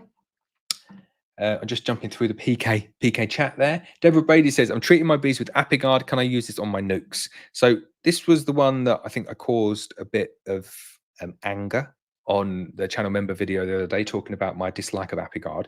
I'm really not a fan of Apigard. Just not a fan of it whatsoever. Don't like the application method, and I don't think it's very good as a treatment. I don't think it's that effective. So I appreciate, Deborah, that's a bit awkward for you. So I wouldn't chuck it out. Persevere with it for this year and see how you go. But next year I would go with Apivar. It's a lot better. Apigard though, if you're using, I think it's 1 tray per hive, Apigard. So if you're using it on a nuke, they say just like half a tray. That's what I would go with. It's funny with Apigard because in most other countries, Apigard, you can buy it by like the big massive tub, and then you just dose it yourself, and it's loads cheaper. And then in the UK, they're like, yeah, they don't understand dosing, and they'll probably pay loads more if we give them these little individual foil wrap trays. So yeah, I'm not a fan of Apigard. Paul Lewis says, hi Laurence and family and social media family. 2 queens arrived today. Very happy, of course. Thank you. Like and join is worth it. Oh, thank you very much, Paul. Just for that. Ben Wong says, not a shameless plug. My Black Mountain Honey Queen and her daughter were my 2 best queens this year. 8 supers each, and also drew out a brood box full of foundation last month for me. Excellent. That is shameless plug. But no, it wasn't a shameless plug. It would have been a shameless plug if I'd asked you to say that then. But I'm really glad that they are doing the business for you. Jean says, hello, Laurence. Thank you for answering our questions. I have one. What is the best way to deal with ants? So I'm not best placed to answer that, I'm afraid, Jean, because in the UK, we don't really have issues with ants. We get the ants that we get in the UK, people are like, oh, I get them, is under, if you've got the roof and then you've got a crown board, like a plastic crown board underneath it. So like the Pains poly nukes, you'll get these tiny little ants, like literally tiny little things. And you might get like a few thousand underneath there, but they don't ever go into the colony. They're just living in this void. I get loads of them, but they don't do any issues with the colonies. But I don't have any problems with ants going in and trying to steal honey, like none. And I've never, ever had that issue. And I don't think many people in the UK have that issue. So we're not really, like I say, we're not really very well versed in coming up with solutions for that. I suspect it would be some sort of like oil trap around the legs to stop them climbing up, or I don't know. I haven't really thought about it. Sorry, Jean. Donna Morrison says, soldier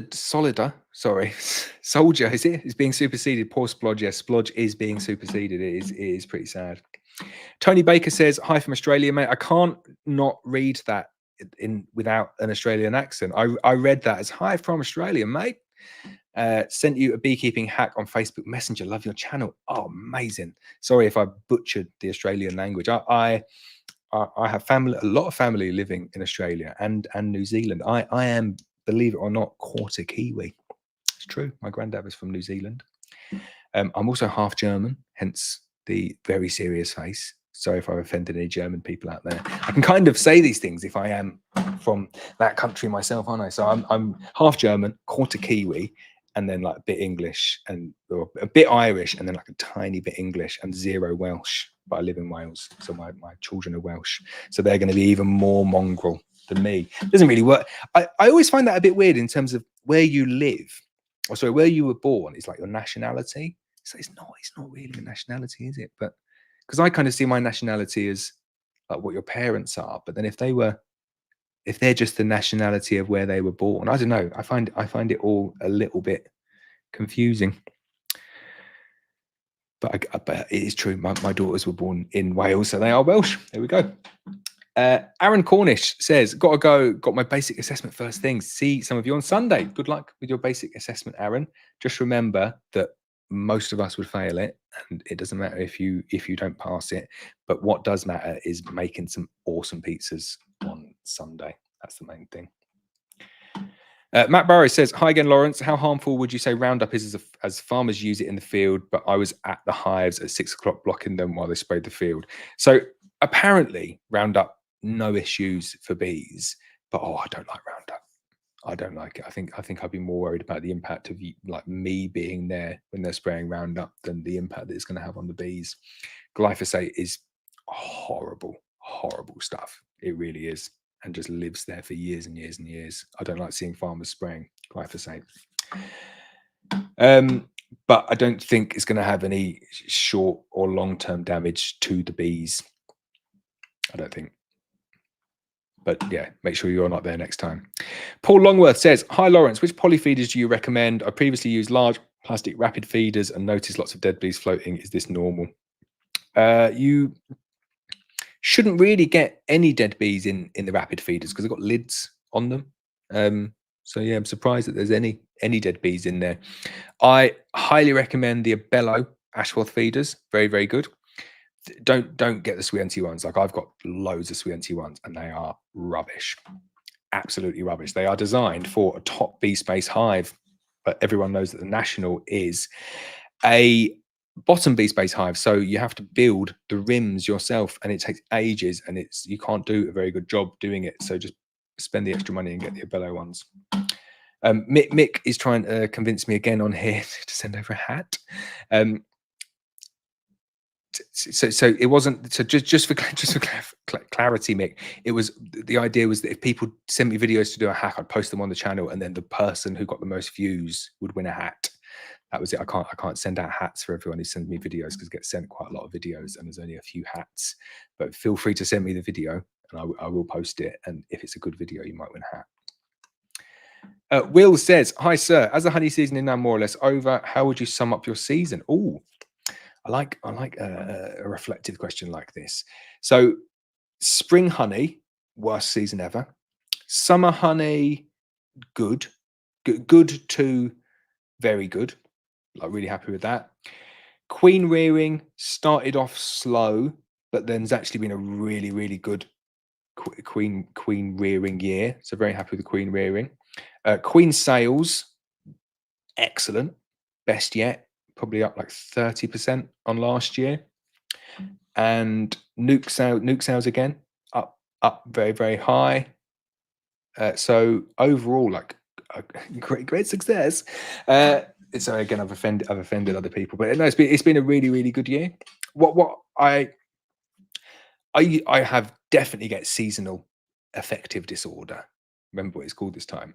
And I do, like, as I love the long days and I love being, I'm not one for getting up early, but I'm not one for finishing early. Like I'll be out in the garden or out in the apiary doing stuff until it's too dark to do it. And in the summer, that's like 11 o'clock at night. I love it.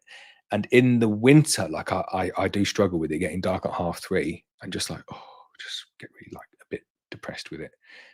Not depressed because depression's a real thing and sad is just me being a little bit mopey.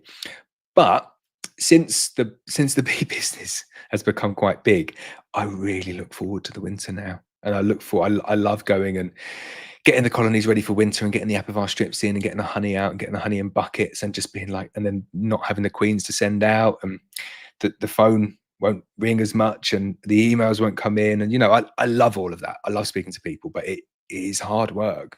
And I like to get to the point and be like, oh, right, we're done for another year. And then by October, I'm ready for it again. And then I have to wait for like October, November, December, January, February, March. And it's like April, yes. So, but for that period in between, well, basically for September, I do enjoy the fact that it quietens down a little bit. But how would you sum up your season? It's been a very good season. Very happy with it. I like questions like that.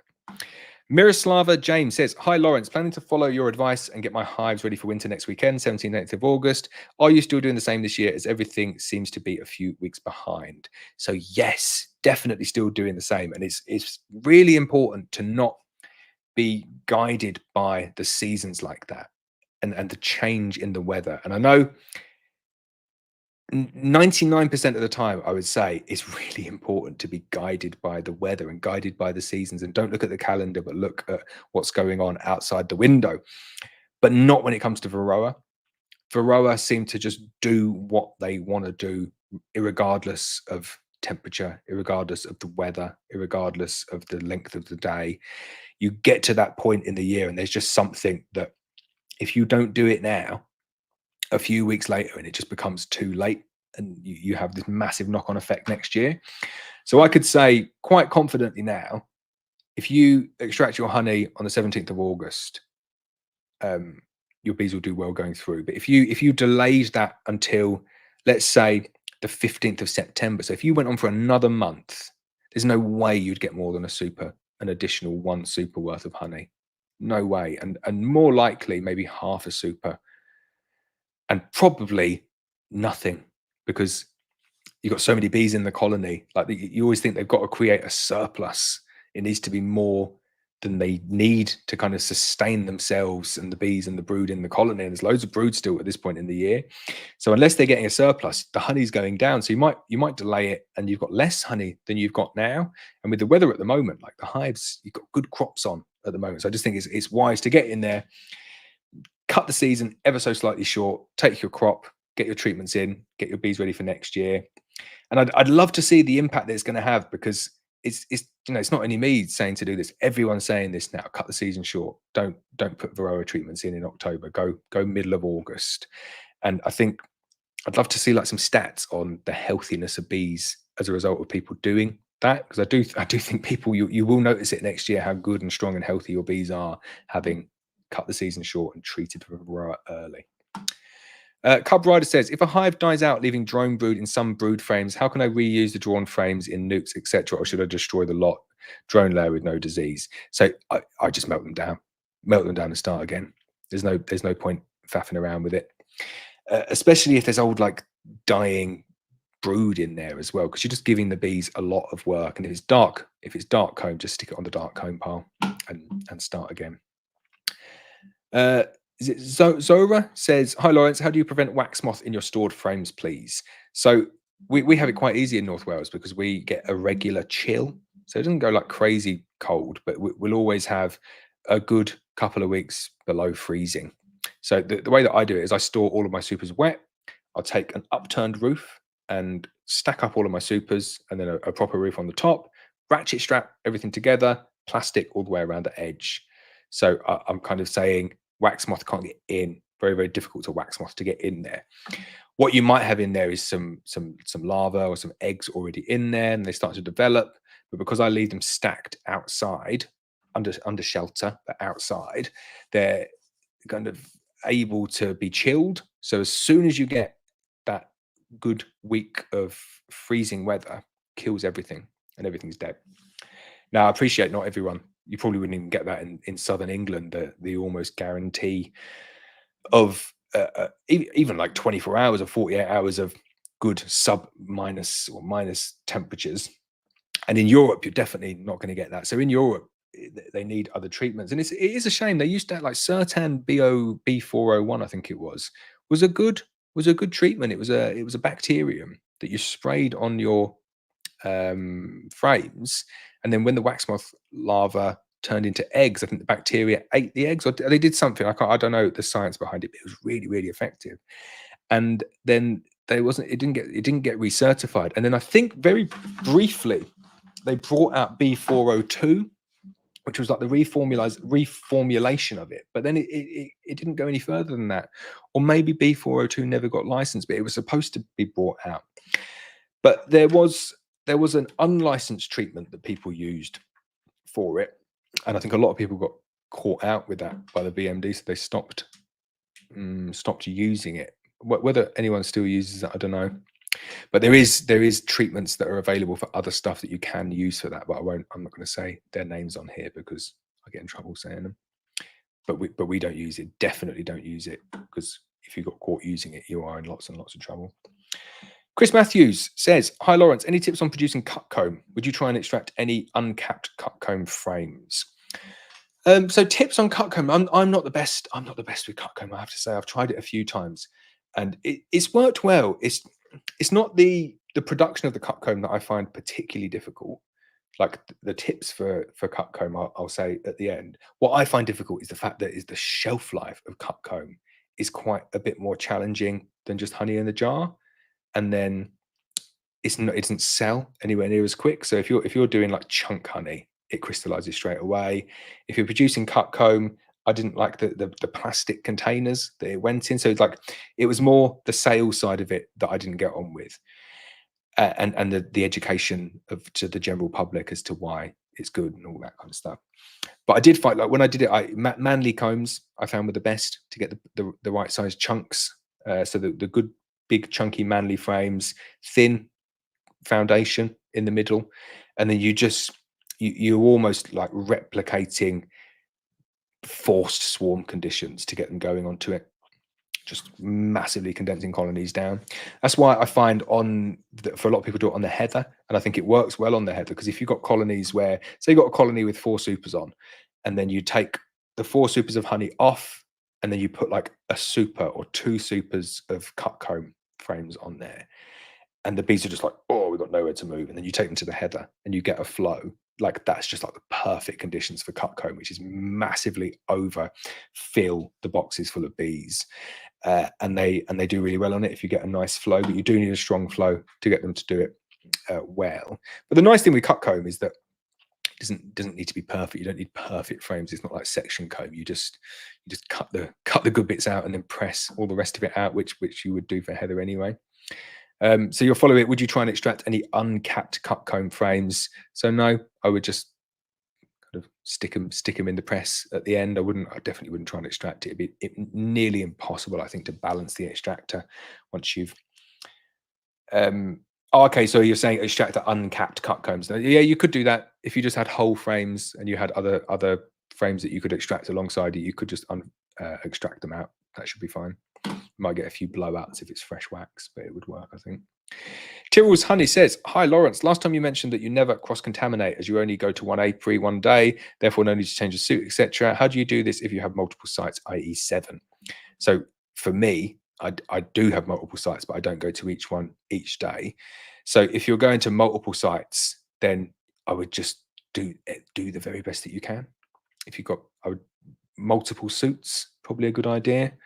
But then really, like, you're not going to, I don't know, do bee inspectors change suits at everyone they go? I think the bee inspectors do change suits, don't they? But then I would just think about where you're going to spread that disease, and having having dedicated smokers and dedicated hive tools for each site is a no-brainer, because they're not expensive, and you could just have like one smoker for each site and a number of hive tools in a bucket of soda for each site, and then obviously like replenishing that soda as and when you need. Things like wellies, that's probably where you'll get caught out dropping a bit of honey on a welly or something. So you could just, I keep a spray that, the antibacterial spray that they use in the MBU. I spray my wellies. I spray my wellies basically before I go to the apiary, and spray my wellies as I come home as well. And it's just like, just spray them all over and just let them dry. And don't wipe them or anything like that. Just give them like a spray all over. And I guess the only other one is your suit then. Is your suit going to kind of carry contamination from one site to the other? And are you going to have 7 suits? You're probably not going to have 7 suits. I wouldn't have thought. So I would say that's a risk-based approach. And you think I'm not going to change my suit unless it's soiled, unless I've got honey or something on it. Then I don't think that's going to spread or contaminate the other sites. And then obviously like gloves, you're keeping like gloves and stuff. So I think if you're doing hive tools, smokers, gloves, cleaning your wellies, and then limiting all of those to each of the different apiary sites, and then changing your bee suit if it's soiled, that should be pretty good to not spread disease. I would say that is more than adequate. Hopefully that's okay. Marcus at Walker by Honeybee says, do you have Glyn's details for the honey signs? Glyn, if you want to put your details on in the WhatsApp message, I will flash back to it for anyone who wants to buy one of Glyn's honey signs. Talking of WhatsApp, let's go back to WhatsApp and see if anyone has sent anything over. Oh, we do. Right, we've got more queens. Here we go. So that's a picture of an emerged cell. Very nice. I like it. And that is Black Mountain Honey Queen. Wow, she is a beauty with a retinue of attendants. I love that. I love it when you get like the perfect circle.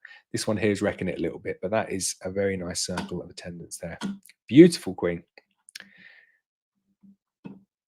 I've got a few videos here. Oh, here we go. Look, let's watch some videos.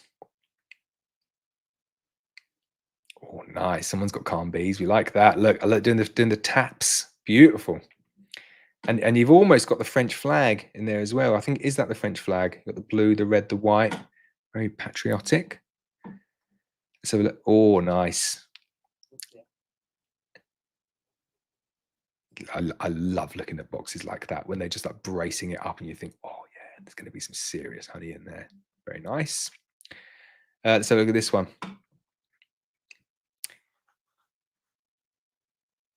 Oh, I like it. I do enjoy taking a break and watching the videos. So feel free to send stuff through.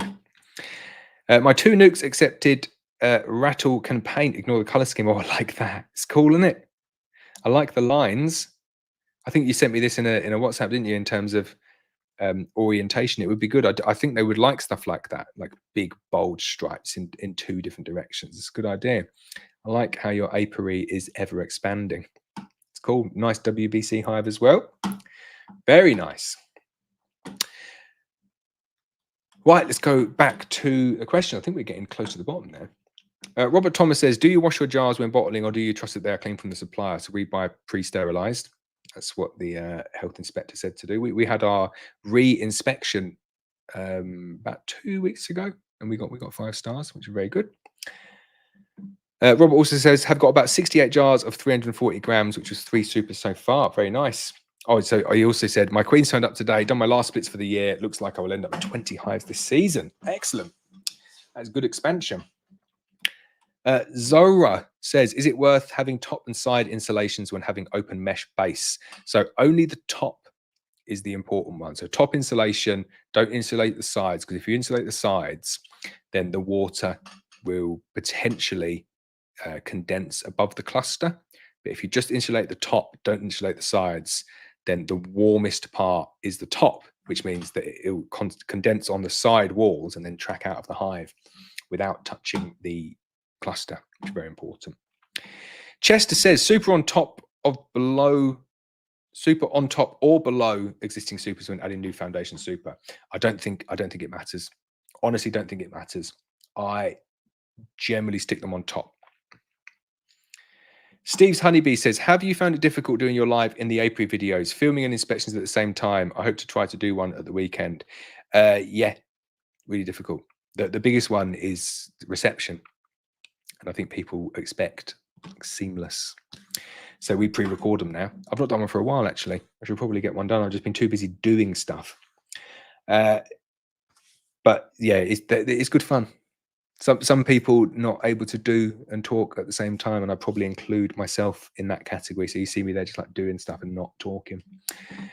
But it's good fun. I will look forward to seeing yours. Penjo says, I have 2 hives that I got last year. They both swarmed in the spring when the weather was so bad. Neither are doing well with only 3 frames of brood. Do I need to requeen or Varroa? It's difficult to judge really without seeing it in the flesh, but 3 frames of brood doesn't sound good. I think is likely requeen is probably what you need to do. Sounds like poorly mated queens not expanding, or the queens might be fine, but they could have just swarmed themselves down to nothing. So you just got kind of like hardly any bees left, but with a decent queen. So in that instance, you might want to add some brood in from another colony. But if you've only got a couple, then it's going to be difficult to do that. Cub Rider says, can you tell us all how your name is spelled? Yes, it's Laurence. Dominican Beekeeper says, greetings from the Caribbean. Greetings to you too. Jean says, Laurence, thank you for doing the live streams for us. Very informative. Keep doing a great job. Thank you, Jean. I'm going to take a sip of tea, not coffee. Oh, there we go. JK Photography says, hi, Laurence. Hi, JK. Dominican Beekeeper says, do you take part in the National Honey Show? So no, I've not been to the National Honey Show. It's quite far away from me. So I've not been down to that one. Paul M says, any recommendations for a robbing screen? This year, I've not seen any robbing yet. Not a single jot. But in terms of recommendation, I'm quite happy with the underfloor entrances. And I think if you keep big, strong colonies, they can protect themselves from robbing. So that's always the first line of defense, is make sure the colonies are nice and big and strong. But in terms of recommendations, like I've never used robbing screens because I never really needed them. So I wouldn't want to recommend something that I've not used. But yeah, sorry about that. The cop out. B Disaster says, hello, everyone. Robert Thomas is correcting me on Apiguard is 2 trays per hive, one after the other, 1 tray per nuke. Thank you for that.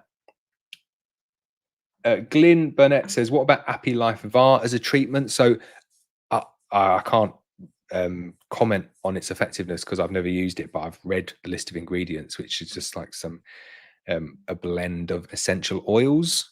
And I'm not a fan of essential oils for Varroa treatment because I just don't think they work very well. So it's not something that I've used. So I can't give you a definitive answer on that one, but I wouldn't fancy it. Dominican Beekeeper says, for ants, use car grease at the base of your hive. Excellent. Thanks for that. Mem says, oh, Mick, I've been trying for ages to get out from Laurence. Sorry. It was serious aggro when I was selling them. Steve's Honeybee says, do you under-super for brood boxes? Do you under-super your brood boxes for winter? So in terms of like a nadir, taking the super underneath? No, I don't. I don't think a super has any place being anywhere near a beehive over winter. Get the honey out, store the boxes. Sunny Bill says, do you sell queens to Ireland? I'm afraid it's UK only. Simon G says, Bacillus thuringiensis. I can't even say the Latin words for things. You can all read it there. I had a go, but it is 10:30, and I've been talking for 2 hours. Which reminds me, if you haven't already hit the like button, I would appreciate a like. UK Honey Marketing Board says, good evening all. Good evening, UK Honey Marketing Board. What happens when you know how says, hi, Laurence, I purchased some bees that were hard up for nutrition. Would the intro to pollen patties make the overfeed? Oh, sorry. Mouthful, that one. Sorry. How do you know they were hard up for nutrition? I wouldn't be feeding any pollen sub or pollen patties at this point in the year because there's so much available pollen for the bees. I would just get them some sugar syrup if they need carbohydrate. You should be good. Cub Rider says, regards wax moth as a kid, I remember mothballs. Would they do anything if still available? They would, but they would massively taint your wax as well. Horrible things. So I wouldn't use it. Next one down. Don't use mothballs. Toxic. Yeah, don't want to use mothballs. Cub Rider says, thanks. There we go. Close that one out. Ben Davis says, do you think close that one. Do you think the Abello jars will be pre-sterilized? So no, you'll know they'll be pre-sterilized because they'll have lids on, and then you can use them. Simon G says, hi, Laurence, what do you do about pollen in super frames? Extract and let the bees clean it out, or something else? So covered that one at the beginning. So I extract it if you can, because it unbalances the extractor, and then let the bees clean the supers out and then store them dry, and then you'll get pollen mites in there, and then it will just tap out later on in the year. In the spring. Honey Oak Farm Firewood says, any problem with wasps in hives? It has been by far and away the easiest year for wasps in the world. There's no wasps. Like, there is very few wasps. It's been brilliant. They would be causing havoc at this point and like gnawing in the side of the feeders, and there's just hardly any of them. It's great. P says, hi Laurence, I'd appreciate your thoughts on leaving a super of honey for the bees over winter. No queen excluder and an oxalic acid dribble, please. I'm not a fan of leaving supers of honey for the bees over winter. I'll tell you why. I'm gonna have a sip of tea first. For bees, the difference between honey and like feed is negligible. It really is. I know some people say, oh, it's loads better for them, honey. In some instances, honey can be actually a lot worse for bees than like a really simple refined sugar. So you kind of like enforcing dysentery on them. In some instances, in most instances, you should be fine. But generally, there's no difference to them between the honey and the sugar. So don't believe what people say that it's better for the bees. It's not. It's just the same. But the problem that you have is that it wrecks your supers. It wrecks all of your super frames because you end up all that you end up with every year is loads of brood in your supers, which means that the wax moth are going to go for them. Means that you need to bring them into like a 3-year exchange. It's going to cost you loads of money. Whereas if you just keep your supers just for honey and they never lay any eggs in them, you never end up with the cocoons, which means that they just last kind of forever. You don't really ever need to change out your super frames. You can just keep on extracting them again and again and again and again. There's no weird manipulations that you need to do, like changing things over, super above it or below. There's no place that the super should be on the hive over winter for me. Plenty of space for the bees in the national brood. I would remove it, extract the honey, feed the bees, and they will do very well. John says, hit the like button before you leave, please. Thanks, John. Marcus at Walkerby Honey says, anyone who's not a channel member, I can highly recommend it and extremely worth it and many more videos to watch and numerous extra benefits. Sign up, guys. I love that. It wasn't a plug, but thank you. I appreciate that, Marcus. There is, I think there's 20, at the moment, there's 40 odd videos on there. So if you signed up today, you'll be able to watch 40 videos that aren't in the public domain. And I think about 30 of them will never be in the public domain. They are channel member exclusive videos. Jean is off to bed. Good night, Laurence. See you live next stream. Thanks for coming in, Jean. John says, have a great Sunday. Ben Davis says, what's the best way to sterilize jars effectively? So probably the easiest way is in the dishwasher. That was the food and hygiene people were quite happy when we used to do that, but it soon became quite tedious to kind of pre-clean the dishwasher and then to sterilize the jars effectively. But you could pour boiling water into them as well and then upturn them and dry them out in the oven. That was the other way of doing it. So there's a few different ways of doing it. If you Google how to sterilize jars, you'll come up with a few solutions, I suggest. I would expect. Saying the wrong words tonight. Michael Gill enjoyed the stream. Thank you, Michael. Gene, it's the fourth time. Gene, I am drinking the English Tea Shop Organic Calm Me. You go, put it up there. You better see it. If it focuses, it's not going to focus, is it? No. There we go. Didn't focus. But it's a very nice tea. It's got a bit of cinnamon in it. And I think, am I out of focus now? I think I am. There we go. Back in focus. Oh, right. Steve's Honeybee says, when do you start 2-to-1 syrup? So not until mid to back end of September for me, because everything that you feed up until then, they're just gonna for my bees anyway, they just turn it into brood. They don't start properly storing it until the days start really drawing in. So yeah, mid to end of September, I'd say. Stephen Johnson says, I left 1 hive out of 10 with a super on last winter, and that was the only one that died. They hadn't touched the honey. I maybe wouldn't connect the two, but it's I'm still not a massive fan of it. Ben Davis says, would it be wrong to use the jars I got from a bellow without sterilizing them? I would say if you're not going to sell the honey and it's like for personal use, I think it'd be fine. There's some people just do like a visual inspection to check that there's nothing in them. Like honey is so it's like a super saturated sugar solution, apparently, which means that for something to grow in it is highly, highly unlikely. So you can, if they're not sterile, honey's not sterile anyway. So I always wonder that, like, why does the jar need to be sterile? Because the thing that I'm putting in it isn't sterile. It's definitely not sterile. But apparently that's what you need to do. But would it be wrong to use the jars? Yes, if you were selling it. If you're just having it yourself or friends and family, it'd be fine. Wellsbourne Honey Company says, only just seeing a few wasps here in Warwickshire. It's crazy, isn't it? There's just the odd one now. Happens when you know how says, thanks for the queen. She's doing well. Fellow Kiwi here in Scotland. Sorry for the mouthful. Sorry. I think it was me reading it wrong as well. Ahmed says, great stream. I read that as Ahmed Abbas, but I realized it was split there. Ahmed says, great stream, Laurence. Very educational. Good night. Thanks, Ahmed. And John Mark Sylvester says, smash the likes and subscribe, people. So before I finish, let's go over to WhatsApp and embarrass myself because there's no one on it. Oh, I've actually switched it off. Excellent outro. Brilliant outro. I'll keep it going. Oh, there are a few on there. Here we go. Let's finish on WhatsApp because WhatsApp's good fun. Before we finish up for the evening. Artisan Laser Studio.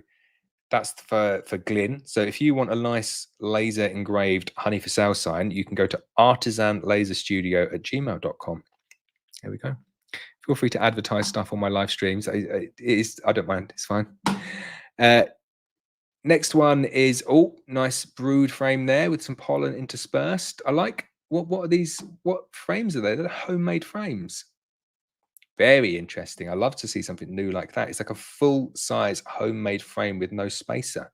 Is this from the pallet hive? Oh, you just sending to see if you got it correct. That was me, yeah. Oh, that's a nice one. That was the previous one you sent, wasn't it, John? And let's have a look at this one. John's Swarm Collection. Nice. Very dark bees. I love John's selection of music on all of his videos. Are they doing well, John? You have to let me know. Very good. What a lovely way to finish. So there we go. Another episode of Let's Talk Bees. I think we're finished. No more comments. It's 10:30. We've been going for 2 hours and 5 minutes. Next week, obviously not doing a live stream next week. The following one will be the last live stream of the season. And that will be on kind of like 24th of August, something like that. I will confirm it closer to the time. And then we will move over to one per month. That's what we're going to do for next time. There's a couple more. You can tell I'm tired. A couple more questions. The world's one honey company says, I need to get my new colonies up to snuff for winter. Would you feed now with 2-to-1 or 1-to-1? So I'd feed them with 1-to-1 until middle of September, then move over to 2-to-1. WhatsApp number for next time is 01352 372 247. Save it. That is my business WhatsApp number. Happy to answer questions there, but I'll definitely bring them up on here as well. Keith Jenkins says, good night. Good to hear from you, Keith. Ben Wong says, thanks, Laurence, as always. Shame you can't make it on Sunday. If anyone is going there on Sunday, come over and say hi. Have a chat. I'll cook you a pizza, or Aaron will cook you a pizza while I kind of just stand around talking to people. I think that's the plan, Aaron. But I hope you all enjoyed the live stream. I am going to go and have some dinner, and then I'm going to go to bed, and then I'm going to make my way up to York tomorrow, and I'm going to talk to everyone about lots and lots of things to do with beekeeping. So I hope you enjoyed the stream. I'll see you all in 2 weeks' time.